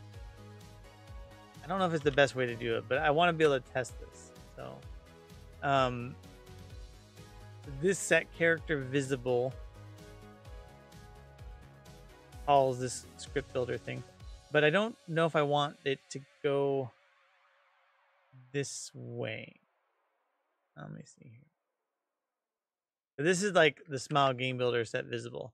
So I'm gonna have to do the same thing where I do like script builder. Actually, why don't I go steal what I did from the set collidable command. I'll steal this logic because I'll need it again. And I'll just use it. So if it's not a layer, so if it's not a map object, okay, so we have to do map character. So let's see. If is player or not, yeah, then we call the normal thing. Then otherwise, so if it's not the player and it's not the, and it is a current map object, that would work, right? Correct. Not player is, so that should be the logic that would work here. So in this context, I need to make the object disappear. I made my object disappear. So then what I would do is current map object is visible, which doesn't currently exist, but we'll add it. So we're going to create a property. Cage, what's up? How is the sploding going? Have you exploded yet? How's the splody launch? How's the contest? I haven't been keeping up on it too much lately. It's been a busy week, but have you exploded yet? All right. Game launches are hard. Okay, so then I do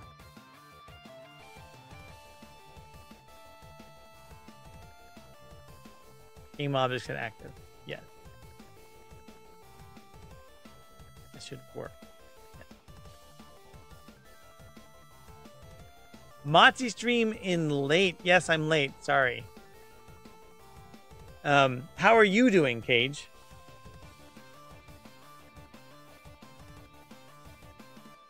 Do you feel like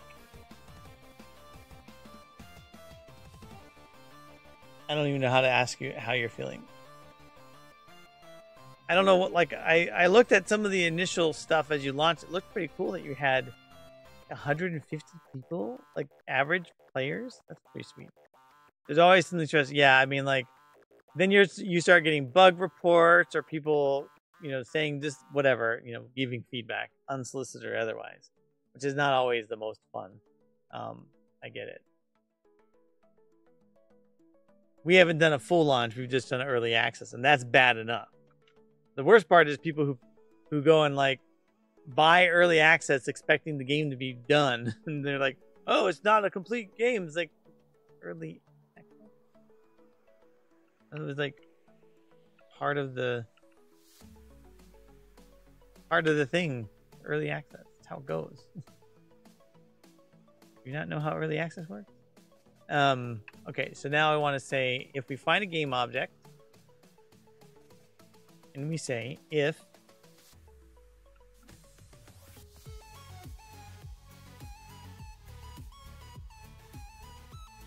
oops.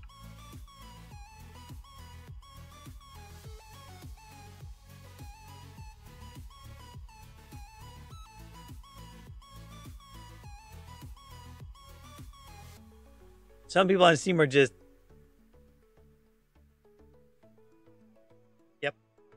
we have a current problem on Steam where I can actually show you. So I had a brilliant idea of creating a this concept of a beta menu. And so this person gave a negative review because they said it keeps freezing after every other fight.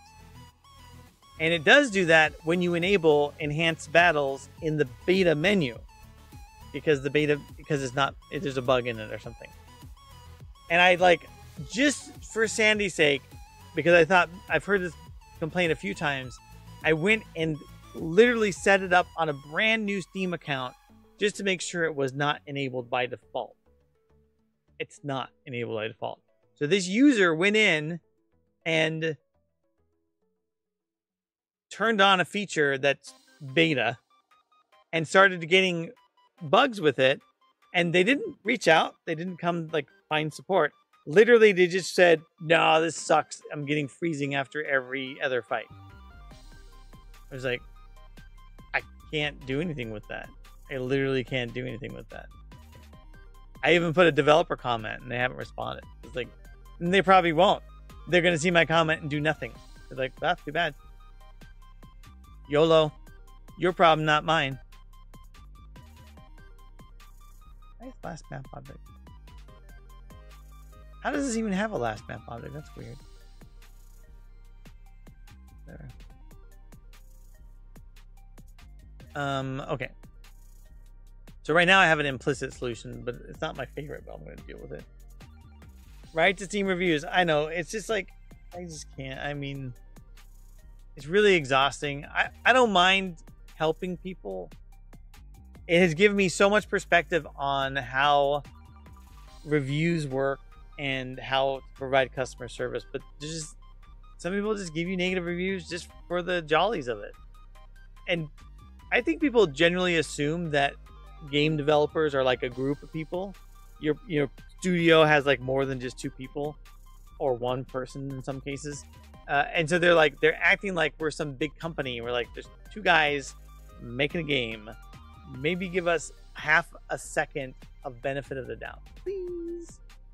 Anyway.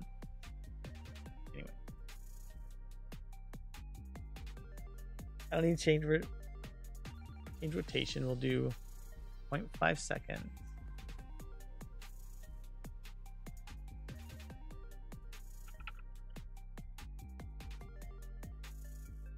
I'm 33 in my parents' basement making game with Twitch, living it up. I know, like, geez, just rolling in the money, you know? Not how that works. Sorry. I gotta lock the character too. I forgot about that.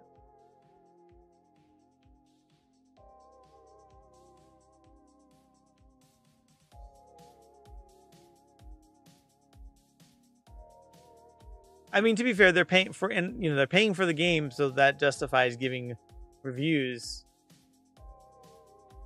The other thing that kills me is if you give somebody a review key and they give you a negative review before talking to you. Like, hey, I get it.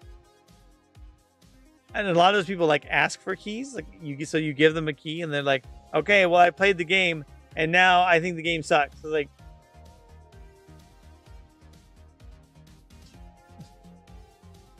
I just don't get it. It's so funny to me.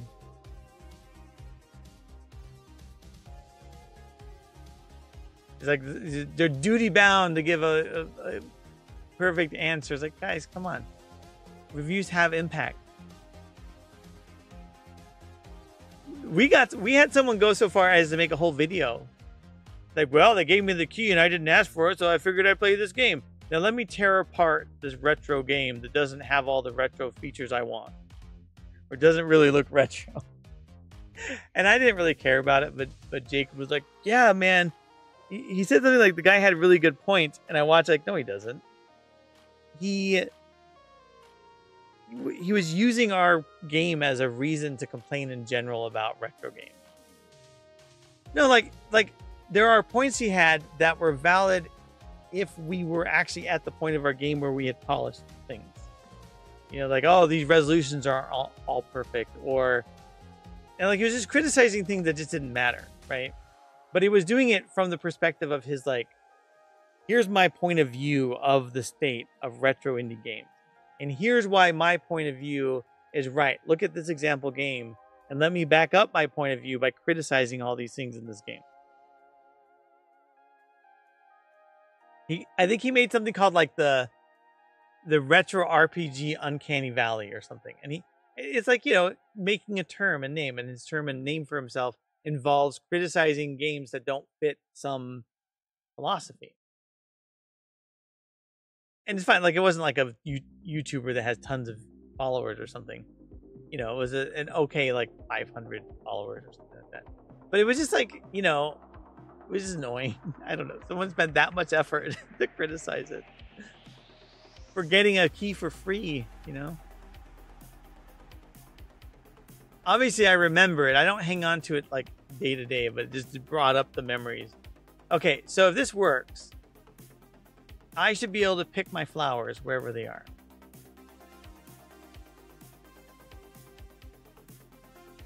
That would be really cool if it works. I have no idea if it'll work. You can pick your friends and you can pick your flowers. Oh, zoom out.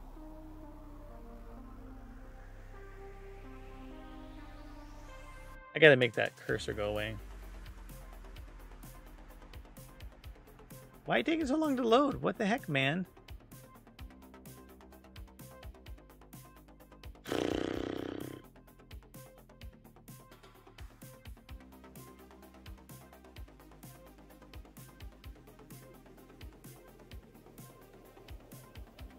Why would it be doing this to me?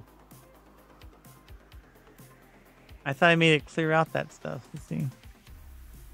An item with the same key has already been added. Shut your face.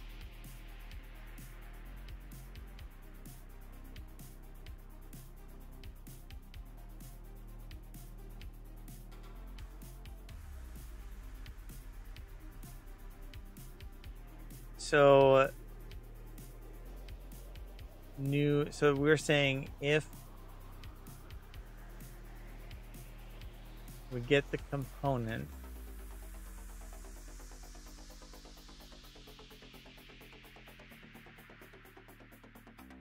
these keys would match. So that must mean that there's something overlapping. So that would mean what? I guess we don't overlap. I guess I could stack them, but I don't really want to do that. So I could, though. I could put, like, in each one of these reference keys, I could put one object. But instead, I'm going to just ignore it and suffer later. Thank you, Copilot. You're right there for me. I appreciate it.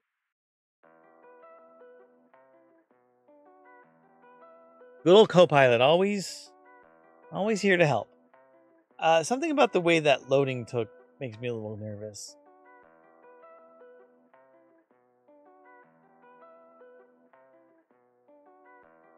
What do you call a slow cooker with a phone? A crocodile.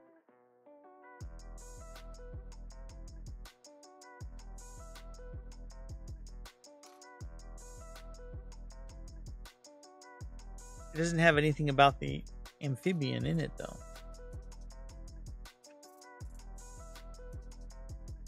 I don't think I like the scale of that joke. Want to hear a poop joke? Never mind, it's too corny. Ugh. These are so bad.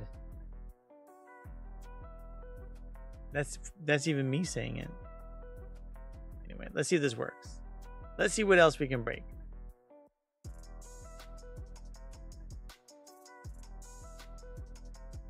Oh, Matzi, would you like to see something I'm working on? No. Yes. Feel free to share. I do have this thing about, like, is your question legitimate? Like, do I really want to see it, or do you want to show it to me? What I tell my wife.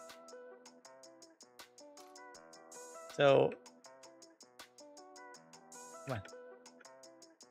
Not working. Please show me your thing. Is that, it is a flower? I think it's a flower. Why is it not working? Not working.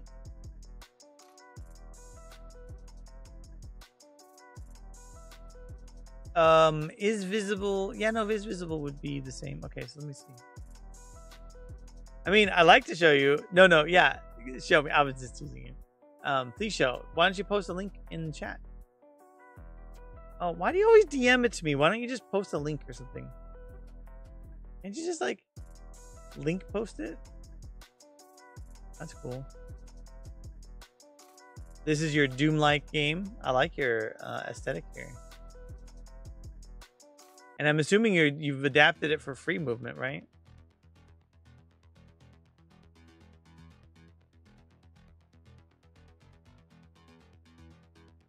Okay, so Flowers 01, that is the name of it. Is it missing a map object? No. There. But it's not triggering. Why would it not trigger? That's the question. Now, it's possible it's not triggering because the player has to be overlapping it.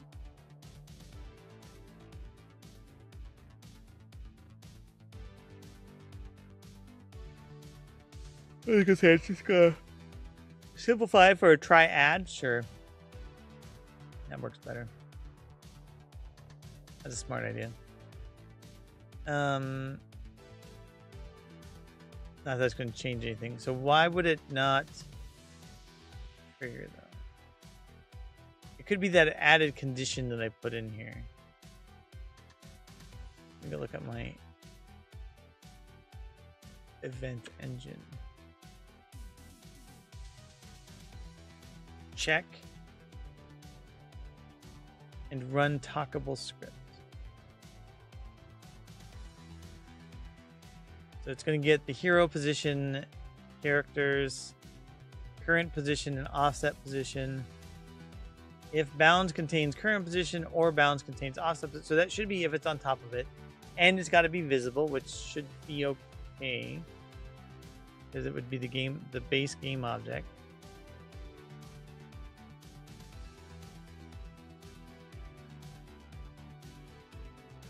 I just wish I could access the code to change it up. It's a bit buggy. Yeah, I know. That's one of the problems. I mean, part of me understands that if you're going to make a game engine that is designed to simplify the development process and is targeted at newer users, you don't want to make it so anyone can go in and mess with it, because then you risk people not actually using your engine, or you risk like opening up for bugs because you'll change some code and then someone will be like, oh, your change broke the custom code I added. And so there's all these other reasons why it would be harder to do. Okay, so this is having a problem triggering. I wonder if it's something to do with. Go back here. Flowers 01 on interact. So that's not triggering for sure.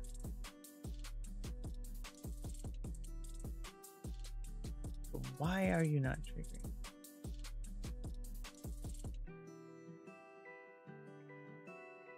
This one worked and the talking worked. What did I do that was different here?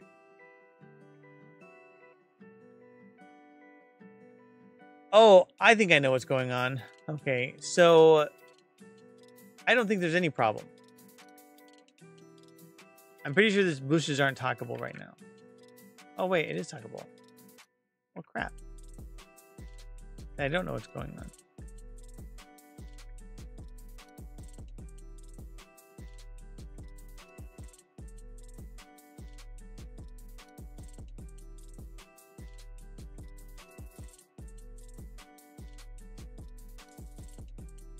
So I can talk. Can't talk to bushes.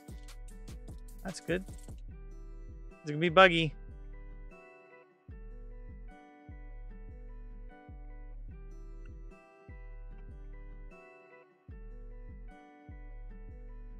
Oh, I know what I did wrong. Okay, well that's not the problem though. So let me go back to my code. Set collidable command. I have when I run this stupid thing, I have to change it back to add mode. If I don't do that, it breaks things, obviously. Very much old vestiges of my code. At some point, I'm going to not do this type.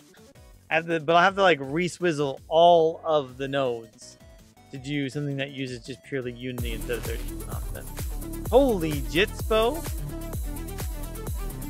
I mean, when we raid you, it goes, yay! How's it going, Jitspo? How was your stream? Oh, good. Gavin's back. Welcome. How did your stream go tonight? You were working on... Wait, did you work on Fist of the Forgotten tonight, or were you working on your other game? Welcome, everybody. I'm Motzi. This is a game I'm working on. Alterium Shift. On Steam now. Demo available. He's working on his bot. Oh, what was that a bot? A Twitch bot. That's nice. Bot. A Wolfman bot. I like it. I'm sure, Jispo, you're going to raid and run, but, you know. I was working on option 3. None of the above. I hope that it went well. I don't know what your bot does, but it sounds amazing. My bot does this. It breaks, basically. Is it gonna crash? It can't handle that many people. I knew it was gonna crash. Because I tried to eat people before when there were too many people. See? It's called a feature. My bot has a feature. It's called Insta Crash.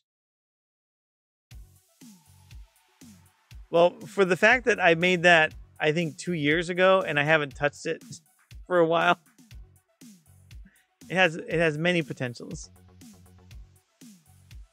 Oh, and it can eat cubes around. Oh, so you can eat things too. You like to eat stuff. Is that the yeets of your problem? Uh-oh. My bot is now really having problems.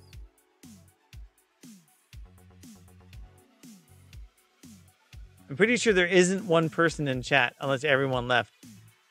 Which, you know, you see a bot fail, that's all you can do, really.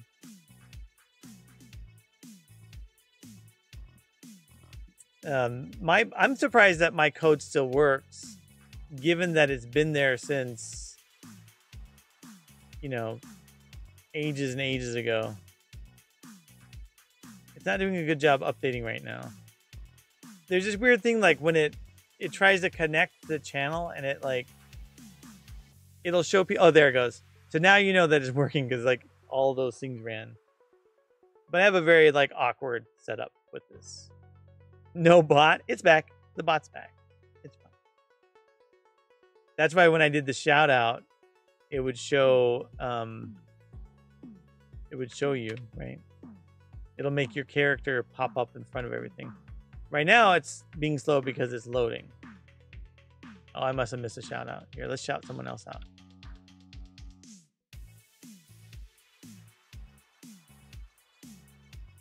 Boom, and it like flies them to the front of the thing. Concerta code is the best code? I don't know what that is.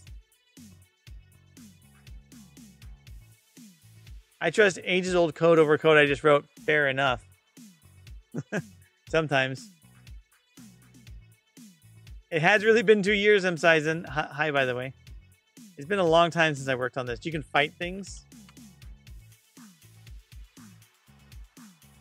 Well, you could fight things if they were monsters. Let's add some monsters. Now you can fight things. Yeah, that's Curdle. There's almost 90 avatars in this thing. A lot. A very basic battle system. There's even like... Marcus. Hey, you knew I want to be a rock star. There's too many rock stars in the world, but only one of you, Marcus. Hello, Nightfall. How are you today? Hopefully you are well.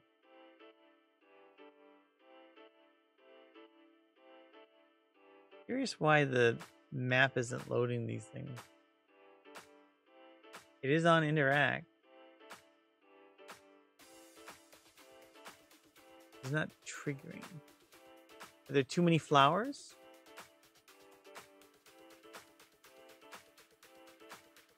No. I got so good at using the keyboard with my hands, I practiced and became an expert with my feet. I'm a pro toe typer. Motzi. Wah, wah, wah. Been in Enjoy that your horn for of shame. a little over 30. What do you mean? Been in what for a little over 30? What did I say? Did I say some words? Does this work?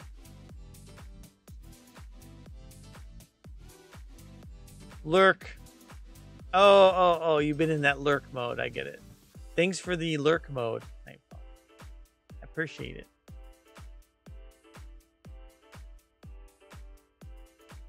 I wonder what's going on here. Check this out. I'm gonna whack something. Whack! Wait. Whack. Oh no, my whack is broken. That's whack. Why is my whack broken? I want my whack to work. Oh, dang it. But I want to whack things. My whacking's not working. That makes me mad. I can talk to things though. Hi, I'm a bush, and now you can walk through me. My wacky's not whacking. That's annoying. Oh well. I guess we don't need to whack it.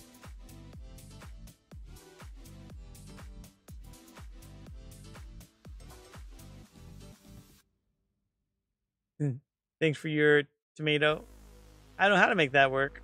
I want a GTA style game in this style. Something seems off about it. Off about my whacking. I don't know why this isn't working though, because that was like, if I can talk to Bush, except for the stupid out of balance crap. Why are you doing this to me? Why are we going out of bounds? I want you to stay inbound. Whoa, zoom in. Enhance. I mean, you got to find the first error. The rest of them don't matter. Come on, we got this. Oh, maybe it doesn't matter. What command is it?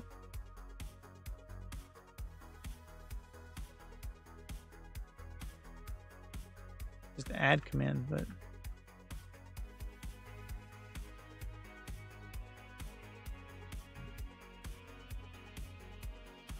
Dialogue command. Okay, I'll figure that one out.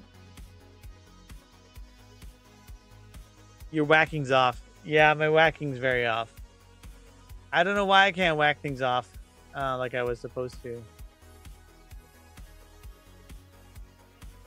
I mean, here's the thing. Light post. I'm supposed to be able to whack off these light posts, but it's not working. Oh, I know why. I think I disabled... Did I disable the ability? I might have. Let me go say. I might have just disabled the ability for some reason.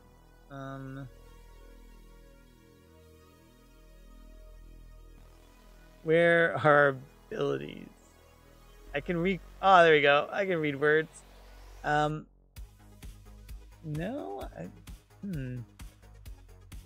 Well, no, because she does her whacking. I feel like I'm having problems whacking off things. It was working, but I made changes that made it not work. What change would make it not work?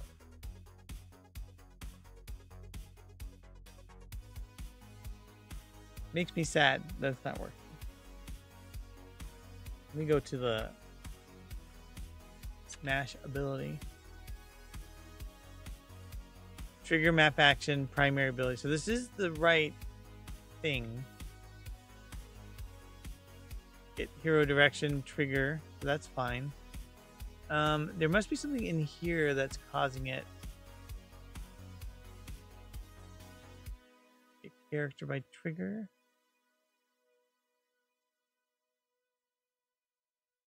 I don't really want to run the debugger though. Still love the aesthetic. Thanks, Jitspo. I do too, because I didn't make the aesthetic. 12 feet up. That's cool. What's 12 feet up is like ceiling or the roof? Thank you for the follow.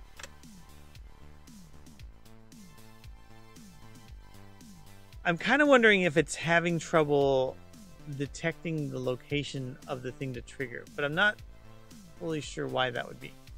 The only thing that I changed... Oh, hold on a second. Yeah, the only thing I changed was to add this visible nonsense. So maybe I just remove that and see if that affects it. We'll wait like 10 minutes for this build to finish. How do you spot a blind man at a nudist beach? It's not hard. I'm fairly certain for most people at a nudist beach, that's how it is.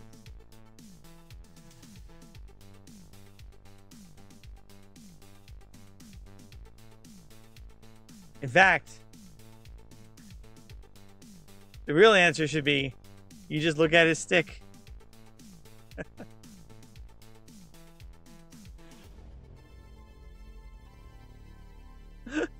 Or you could say, because he's got a heart. Sorry. Welcome, Jitspo's crew. I think you're 18 plus, so my innuendos are fine.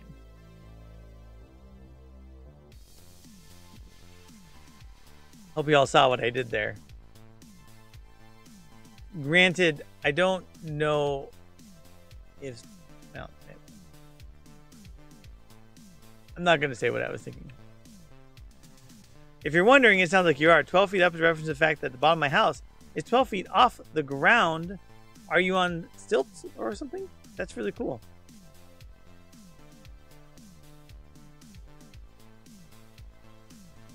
Cannot pick my flowers or my nose.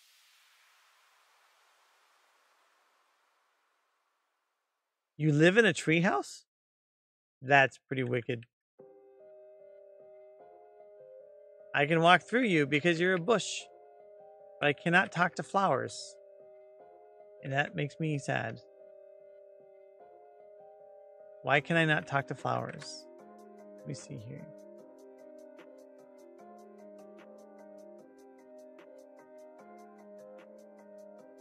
Six-year-old me is satisfied with your life choice. Let me see here. Object info, map game object. There is an object. It's there. But why are you not? How am I not myself? That's the question.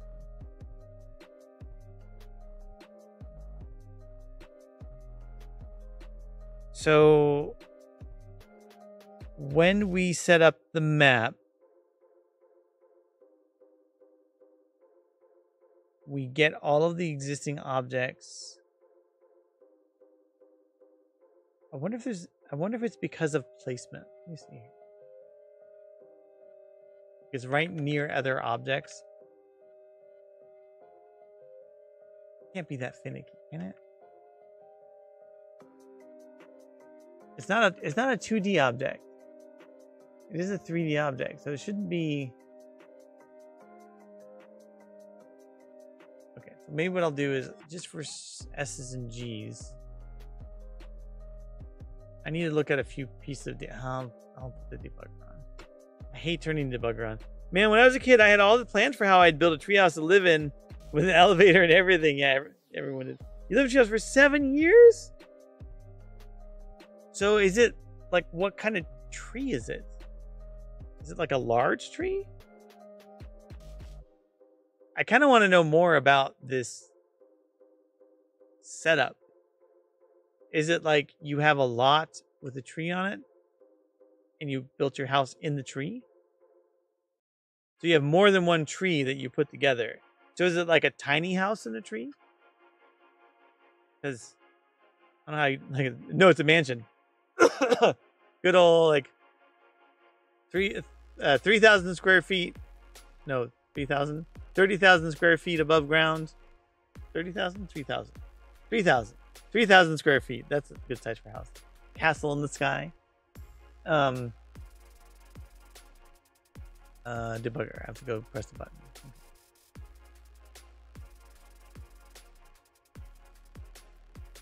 There's going to be something super obvious and something I probably broke with recent changes. When I trigger, I get a list of map game objects.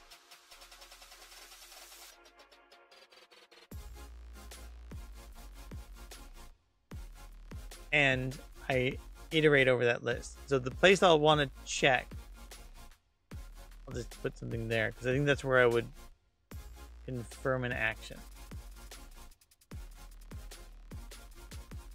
Is it ready yet? No. That house sounds cool for real. Is it Douglas fir? I'm sorry I'm like this.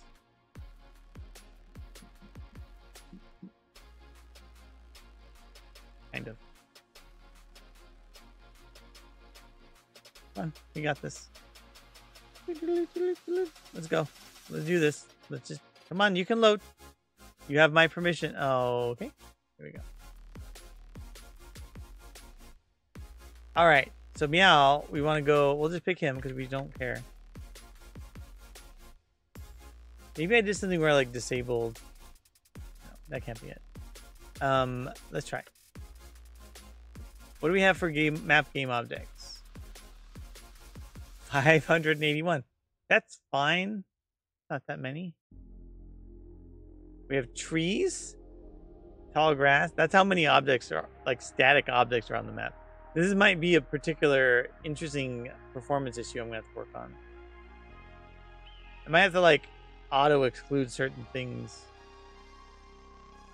Maybe I would only include the objects that have nodes. That's probably the smart thing. Do you ever spruce up your house? I love Castle in the Sky and Studio Ghibli stuff. I'm happy to share more, but I'm not trying to turn this into some... Oh, do you like sell houses in the sky? You can share stuff. I don't care. Share your stuff. I don't mind it. I'm not really picky on that. Listen, if you want to go self-promo and get lots of visibility and exposure, it's not on the Matsu Make stream. Sorry. So we have the object here. We have the game object. It's collidable and visible. It's at 33, 2, and 34. Okay, so what is our current position?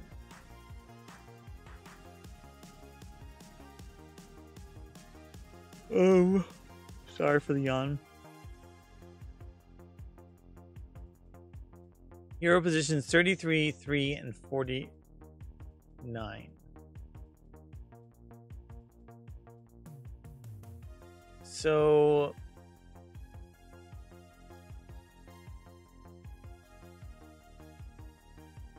wonder if it's finding it, but it's not able to trigger it.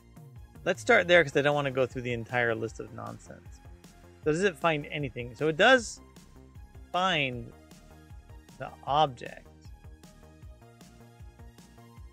No, it found tall grass. Oh, crap.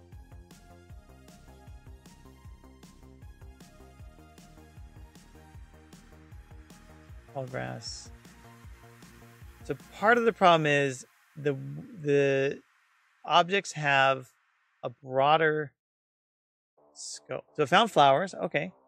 We found flowers. Does it have a character? No. Sheet.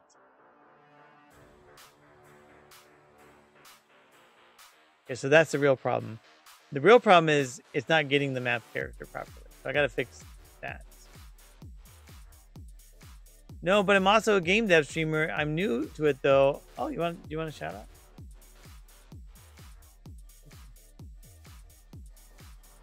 Oh, look at your cute little house in the sky.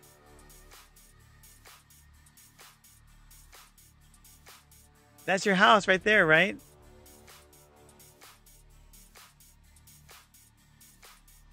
New game dev streamers, they always need support.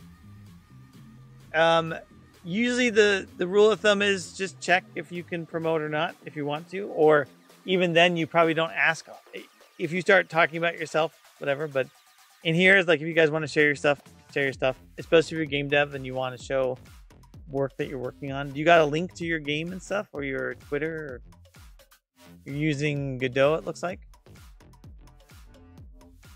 Share and share alike. This is not a, I said this last time on my stream, this is not a zero-sum game.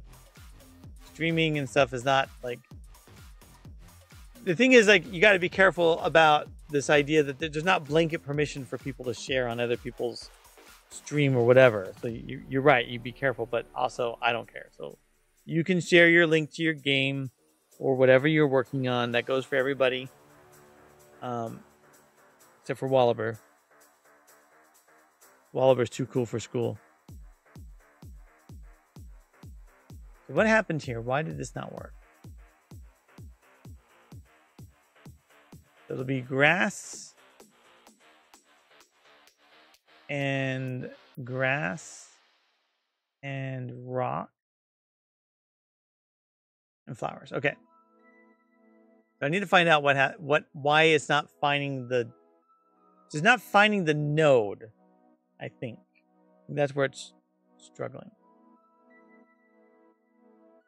So first we're going to try and get a value from map object characters. These are all the object characters that currently exist. What is this thing right here? 7E6 and ABA. Little ABBA. Dancing Queen.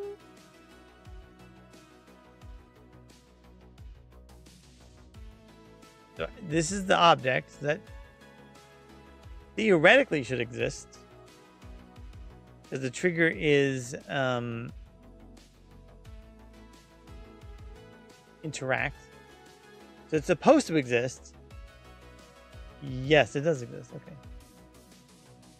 And I have links to promote. No games to sell. I'm just honestly trying to encourage other game devs to think outside the bun of the box. I like it.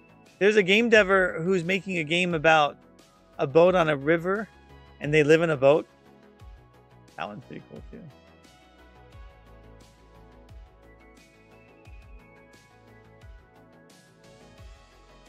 So there's no. The problem is there's no map character associated with this. So I wonder why that is.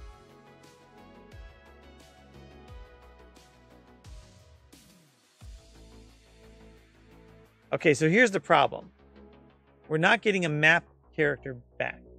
But then it says, if the result is null, then we try to load that object. So let's go back and let's go into here. Let's see what this ends up doing. We start with nothing. Trigger nodes, try to get value. There's no trigger nodes. Crap. If there's no trigger nodes, okay.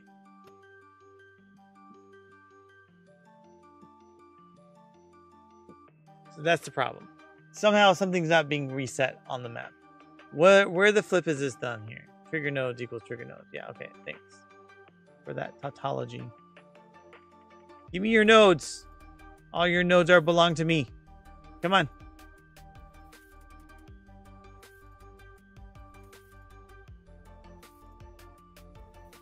Why? Tell me why. Oh. Game. Oh. Oh. Oh. Oh. Oh. So that's what the problem is. Okay, so what the flip? So we go into flowers. Map object. Flowers. So somehow it did not wire. What's there though? What the hell?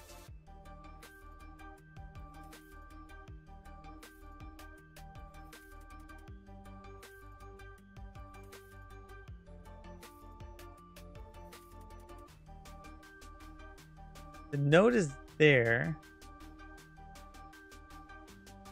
This is the node. I don't care about the ports.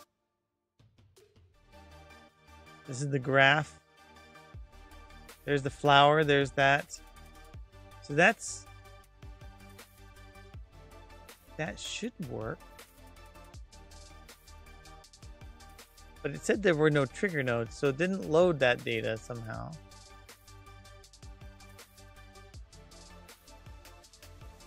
Oh, wait. Yeah, here's a problem. The node isn't there for some reason. Why is the node not there?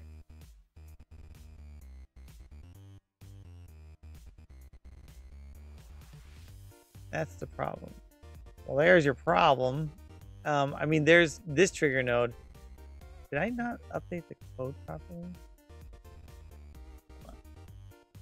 This is more of an editor issue. So we're going to go into map object.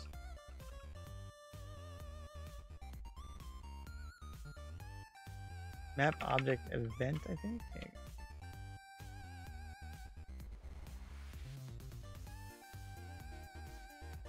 Oh, it's after 12 now.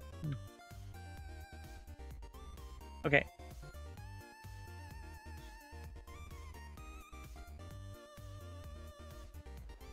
Oh yeah, I just didn't write the code properly. Perfect. That's why my whacking doesn't. So my whacking off didn't work because of this too. So we have to do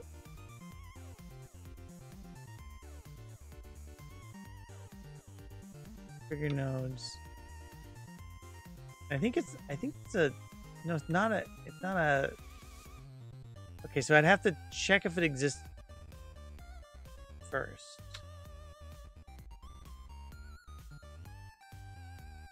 No, I don't.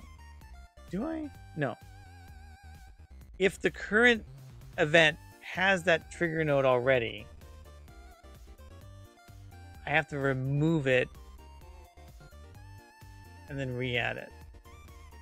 So what we'll do is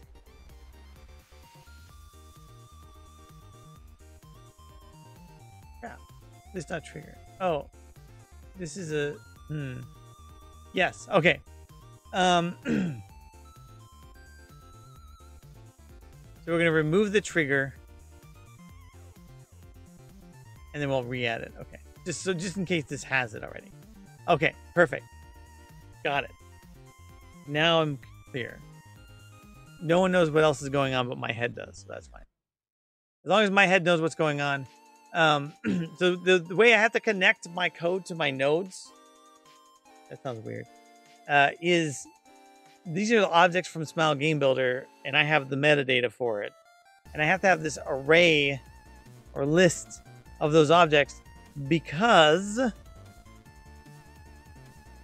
it's possible that there's more than one type of action that can be triggered. So you can interact or you can whack it, right? So one of the reasons why my whacking isn't working is the pole dancing thing, which is light post. It doesn't have the right. It doesn't have the array set up here. So I need to make it so I can whack it with my primary ability. And my code that's supposed to auto wire that wasn't doing it. So it's good. I'm glad I know now that problem.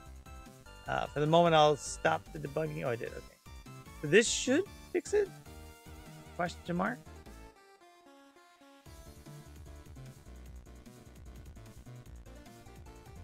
Try to get my whack on.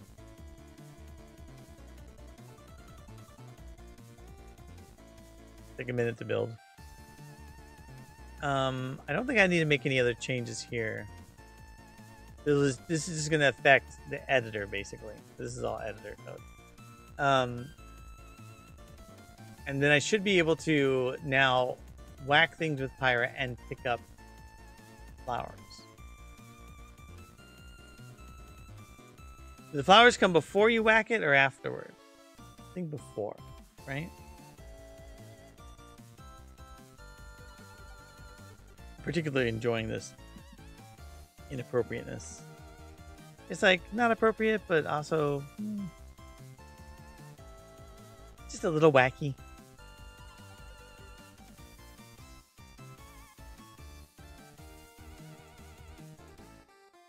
Can't wait to debug all this. How do you debug so many different interactions? We have to hire like real QA people or something just to find all the bugs. All right. Not that we can afford that, just to be clear. We'll go to her plains north because then she can whack things and she can grab them. All right. Oh, come on. Pick your freaking flowers up already. So mad.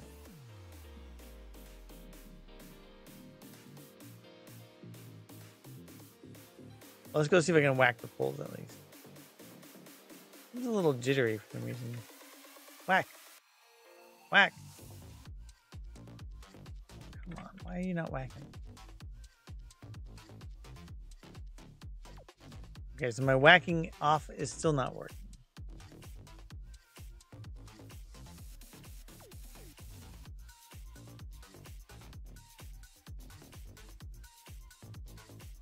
I thought I knew where it was at. So let me see here. I did confirm. Turn on the debugger again. Because the only way that this we get to here is if we.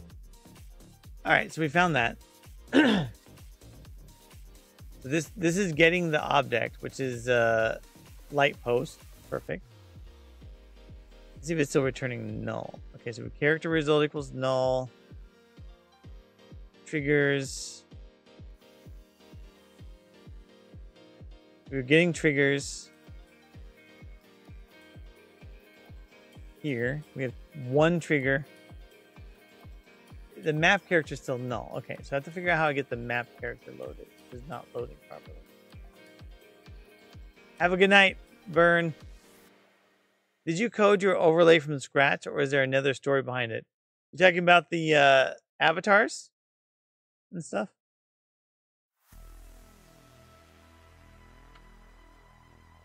These boys are going to crash again. Here it goes. Oh, it didn't work. I coded it from scratch, kind of. Mostly. So there's a bot I wrote. And the bot is pure, like a pure C# app that connects to the Twitch API. Unfortunately, it's got its own oddities. Oh, favorite. My favorite thing ever. I don't know why I can't.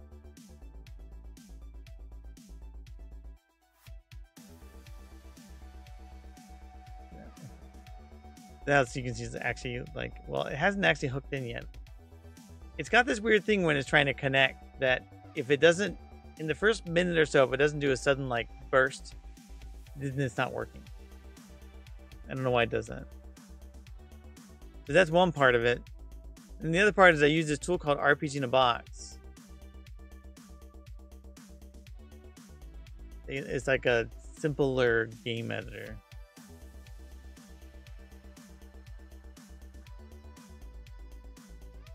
My bot is having problems. Right. So I can show you, like, I used to do voxel art and game dev. Then I started working on this project with all my spare time. And so this is what I was using to make this thing. And this tool isn't really designed for what I'm doing.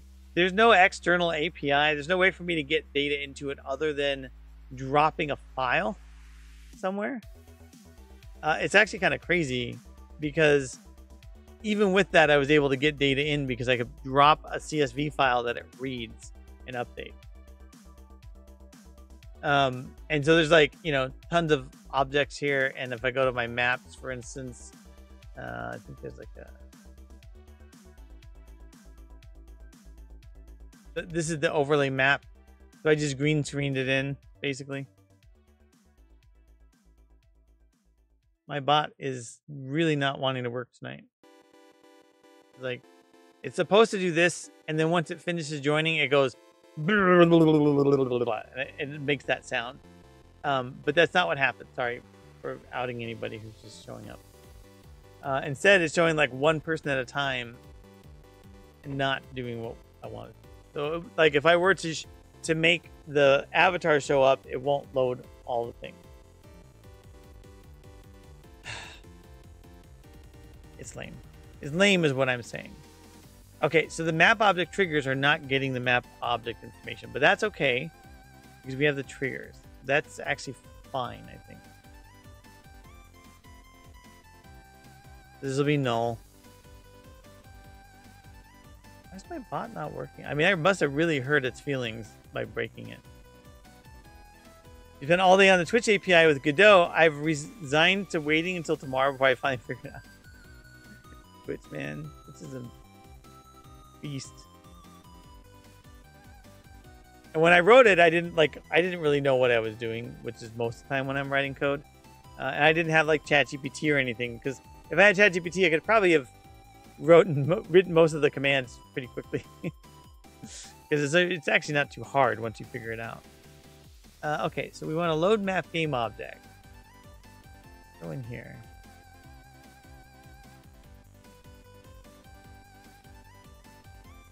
Map object data is not null. Trigger nodes. Where does this come from?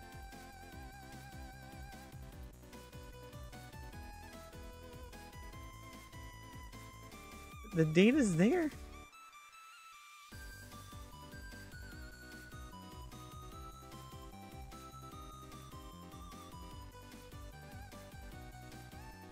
I wonder why it's having issues loading that data. Do I need to reload something in the system?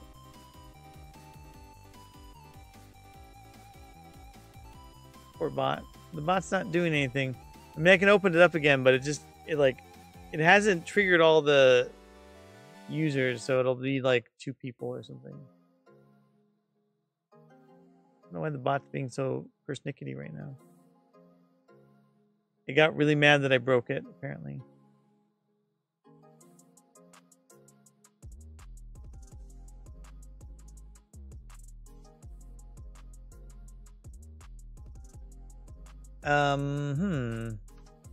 The trigger nodes comes from map object data, which should not be serialized. Oh, I'm an idiot. Okay.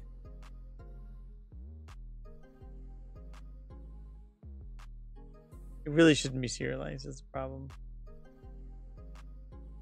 So the problem was it wasn't there before, and now I added it. Oh, there we go. Now the bot will work. It was like a weird conjunction that I solved the problem and then the bot worked. Like, okay, now I'll work for you.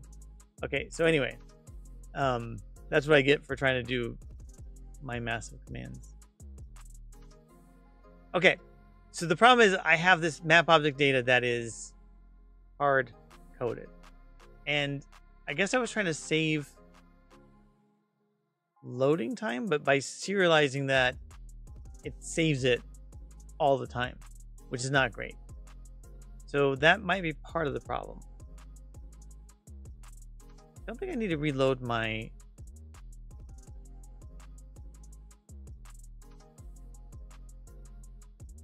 Flowers. I don't think I need to reload my database. Oh yeah, why'd the notes go away? Are they not serialized? Wait a minute. Game.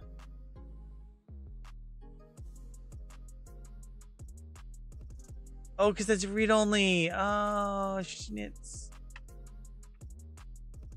I didn't save it because I made it read only.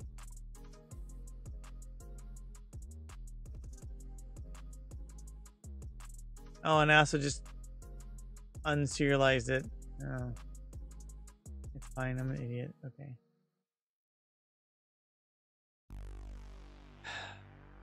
Whatever. Rerun an entire import.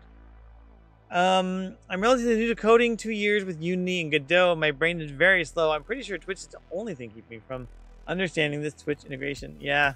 Oh. A lot of moving parts. Whatever. I can solve all those problems. They're just annoyances and inconveniences. They're not you know, game breaking. Well, some of them are, but we'll find those ones out later.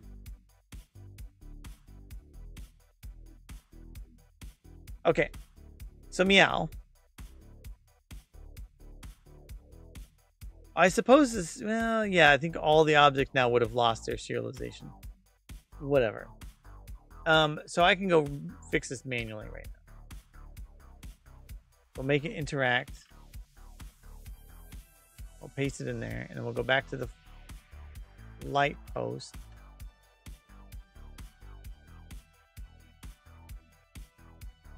Make that primary.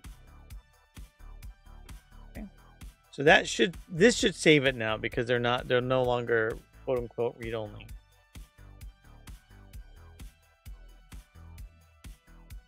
Did not save it.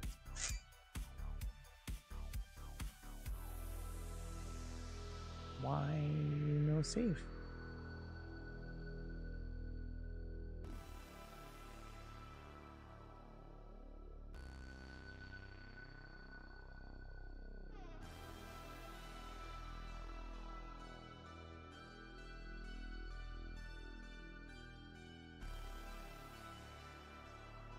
You should save. It's called trigger nodes. Why would it not save the object?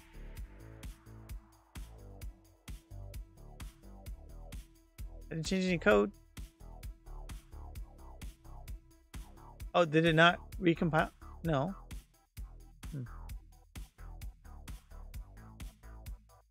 That's strange. Why would it not save the array? It should be saving it to serialized data. Lists can be serialized, as far as I remember. And so many messages on my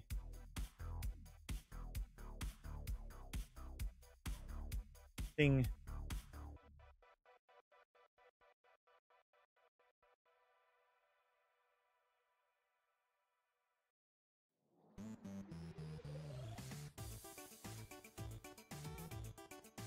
Oh my gosh, big face palm. That's a big one. How'd you get such a big face palm for me? Why is the face palm so big? Is there a way to make it big? Is that a thing? Let's try this again. We'll make this interact. You can make a key be an enumerator, right? That's legal.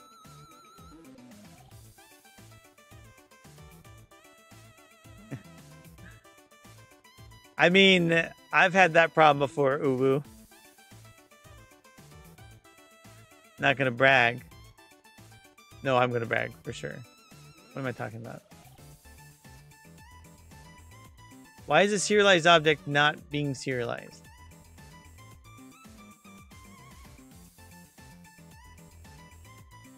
That one works. Oh, that's also weird. This is treating it differently.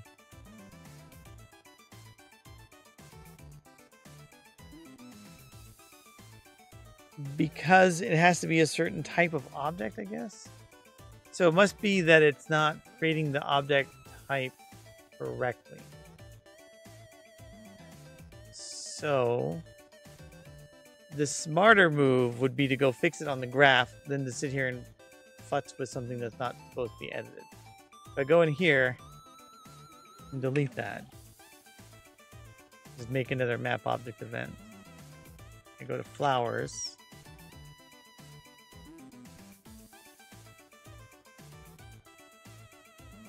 I think that's doing something. It's something Twitch started yesterday. It costs bits. You can set the price, default 30 bits. Lowest, how many bits did you have to pay for my bits? Message effects for 20 bits. Gigantify emote. On-screen celebration. Can I do my own on-screen? Unleash the celebration. What did it do? Did we celebrate? Hey, Dave. How are you? I didn't see anything get celebrated. Maybe because I'm the streamer.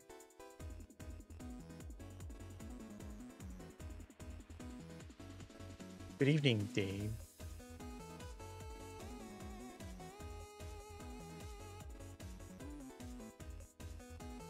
It's a chat overload. Oh, so everyone else sees it but me? Okay. Problem solved. Good. So now I can go. I want to go whack things off, and I want to pick some flowers. And I think I picked the flowers first so I can wine and dine, and then I'll go whack it off. Sound about right? Good. Glad we're on the same page.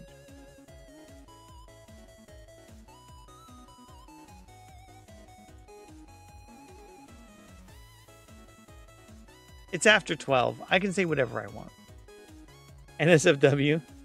No, it's I'm using a stick to whack things. Probably why you didn't see it. Yeah, I'm not watching my Twitch channel right now, so I don't see it. And we'll say primary ability. There we go.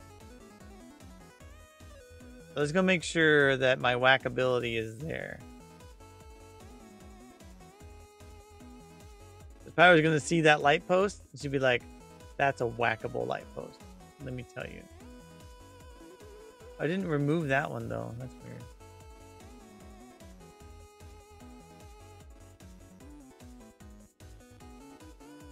Okay. Moment of Zen. Maybe I should not stream forever tonight. This is a monster night. Tomorrow is Father's Day. I've already done my showering off for the evening, so I don't have to do that after the stream. And, you know, all is good.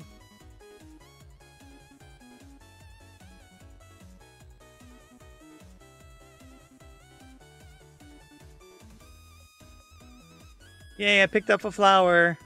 Look at that. Can't pick that one, though. It's really confused why there's still a flower there. I wonder if it's like... Can I not pick up any flowers now? Oh, I broke it. I mean, clearly I got some bugs to fix, right? Fine. This is no one ever, you know, made perfect code the first time they wrote it. Someone did. There's one person who did it, and they're like, "What?" I think I remember one thing where, like, Wallaber was streaming, and he spent an hour writing code, and then he's like, "Let's test it," and it just worked. And he's like, "What? What?" Which is great. I mean, I agree with that sentiment because, you know, if it just works, you're like, "What the flip?" All right, let's go whack off things. Ready? Whack. See? I think it's too big. Just knocked her back. I like how she went at an angle. That's actually really funny. I don't think it knows the directions. Why don't you know what direction you're coming from? Really intense thing.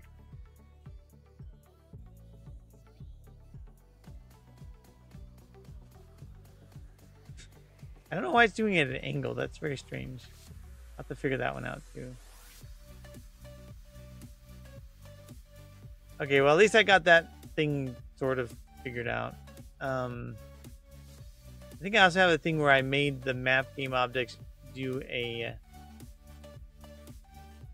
size calculation of 2, and I'm going to do it by 1. So that'll be more accurate, I think. At least I hope so. I think it'll result in being harder to do things like whack stuff, but you know what? Whatever. How do lumberjacks shut down their computers? They log off.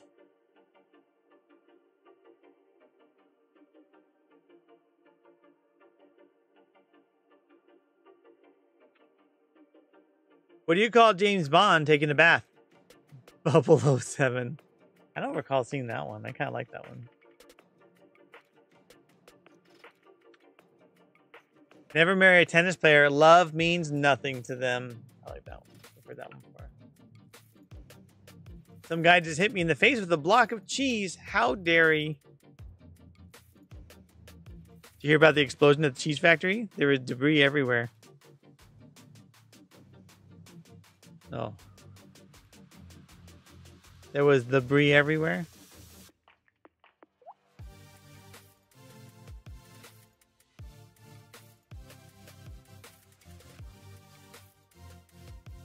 Everything's slow right now, so I'm doing dad jokes. Which rock group has 4 guys who can't sing or play instruments? Mount Rushmore. Rock group. How do you know? They could have sung. They could have had the ability to sing. Unless you're talking about the literal rocks, which can't sing, I guess. All right, let's go whack things again and see what happens.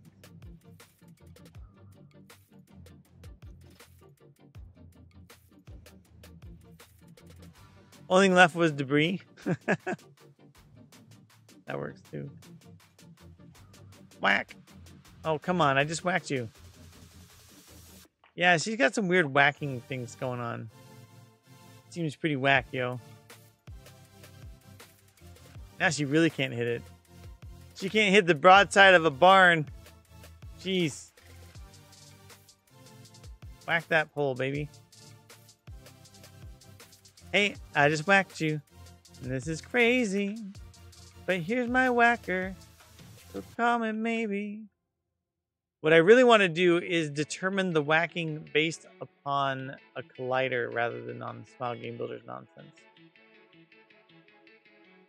I'll have to figure that out. You know, fine tuning is always a thing.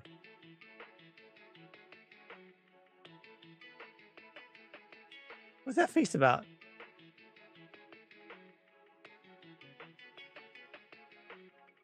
What I like about my node system is even though you're not really supposed to edit serialized objects, you can. So, you know, I can just do this real time and it'll work. I'm going to get rid of this seems to be breaking something, so I'm just going to try this real quick. Oh, I don't want that. I want to give item. Because you're going to be able to pick every flower in the game if you want to. Why am I doing this? Because I particularly enjoy it. That's why. Should I be trusted with this sort of power? No. No, I should not. Will it drive people nuts? I certainly hope so. Thanks for the lurk, Jitsbo. Have a good night. Thanks for the raid. Head your head off. Hold your head up high. Okay, here we go. So the flower is not going away because it's supposed to be set invisible, but I think there's some weird bug. It may not be related to flowers. Oh, I can't pick up flowers in... Yeah. So something about the set visible thing is broken. But just imagine the flower disappeared and it's fine. It's having trouble distinguishing what is in the middle of the ground, but... Here's my whacker might be the goofiest lyric ever. No disrespect. I just think it's funny. I just now realized how pretty your game looks. Oh, thank you, Gavin. I've only been working on it for like ever, so appreciate that you realize there's some prettiness to it.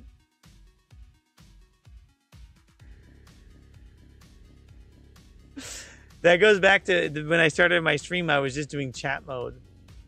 And I was like, oh, do people even care about whether you're writing code or not? The answer is no. They typically don't. Every once in a while, you get someone who actually cares about your code. But most people just want to chat. And so what I got to learn to do is just not care about what people are watching me do. Because it's really about, you know, that connection. I think. No one's ever said, shut up, Motzi, I just want to watch you code. Probably for a good reason. No Walb or anything. Who's the raid? Anyone have a raid recommendation? There's Video Wizard, but they don't often check their chat, which is a problem. Also, it doesn't look like they're playing, they're not doing game dev. Monoided, yeah, I'm just here for the vibes. I can never follow people's code on stream. Yeah, fair enough. Progress is good. Progress City. There's someone working on Godot. Aria ADM. Adam at ADM. Let's go see this person. Do they have a mic? Hold on. Let me make sure that they have audio.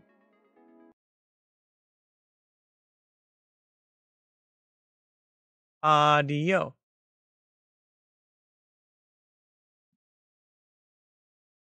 I think I hear audio. Yeah, there's audio. There's people talking. Are they looking at chat? Currently on the radio. Okay, yeah, they're talking. We'll go raid them.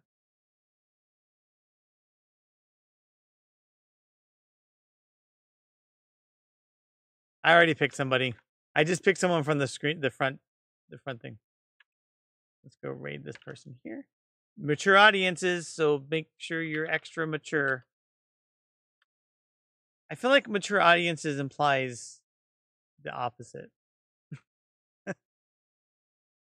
Anyway, I'll be back on Tuesday. Happy Father's Day to all the fathers out there. Make sure to call your father if you celebrate that. Have a good night, y'all. And this is a smaller streamer, so let's go have a fun time.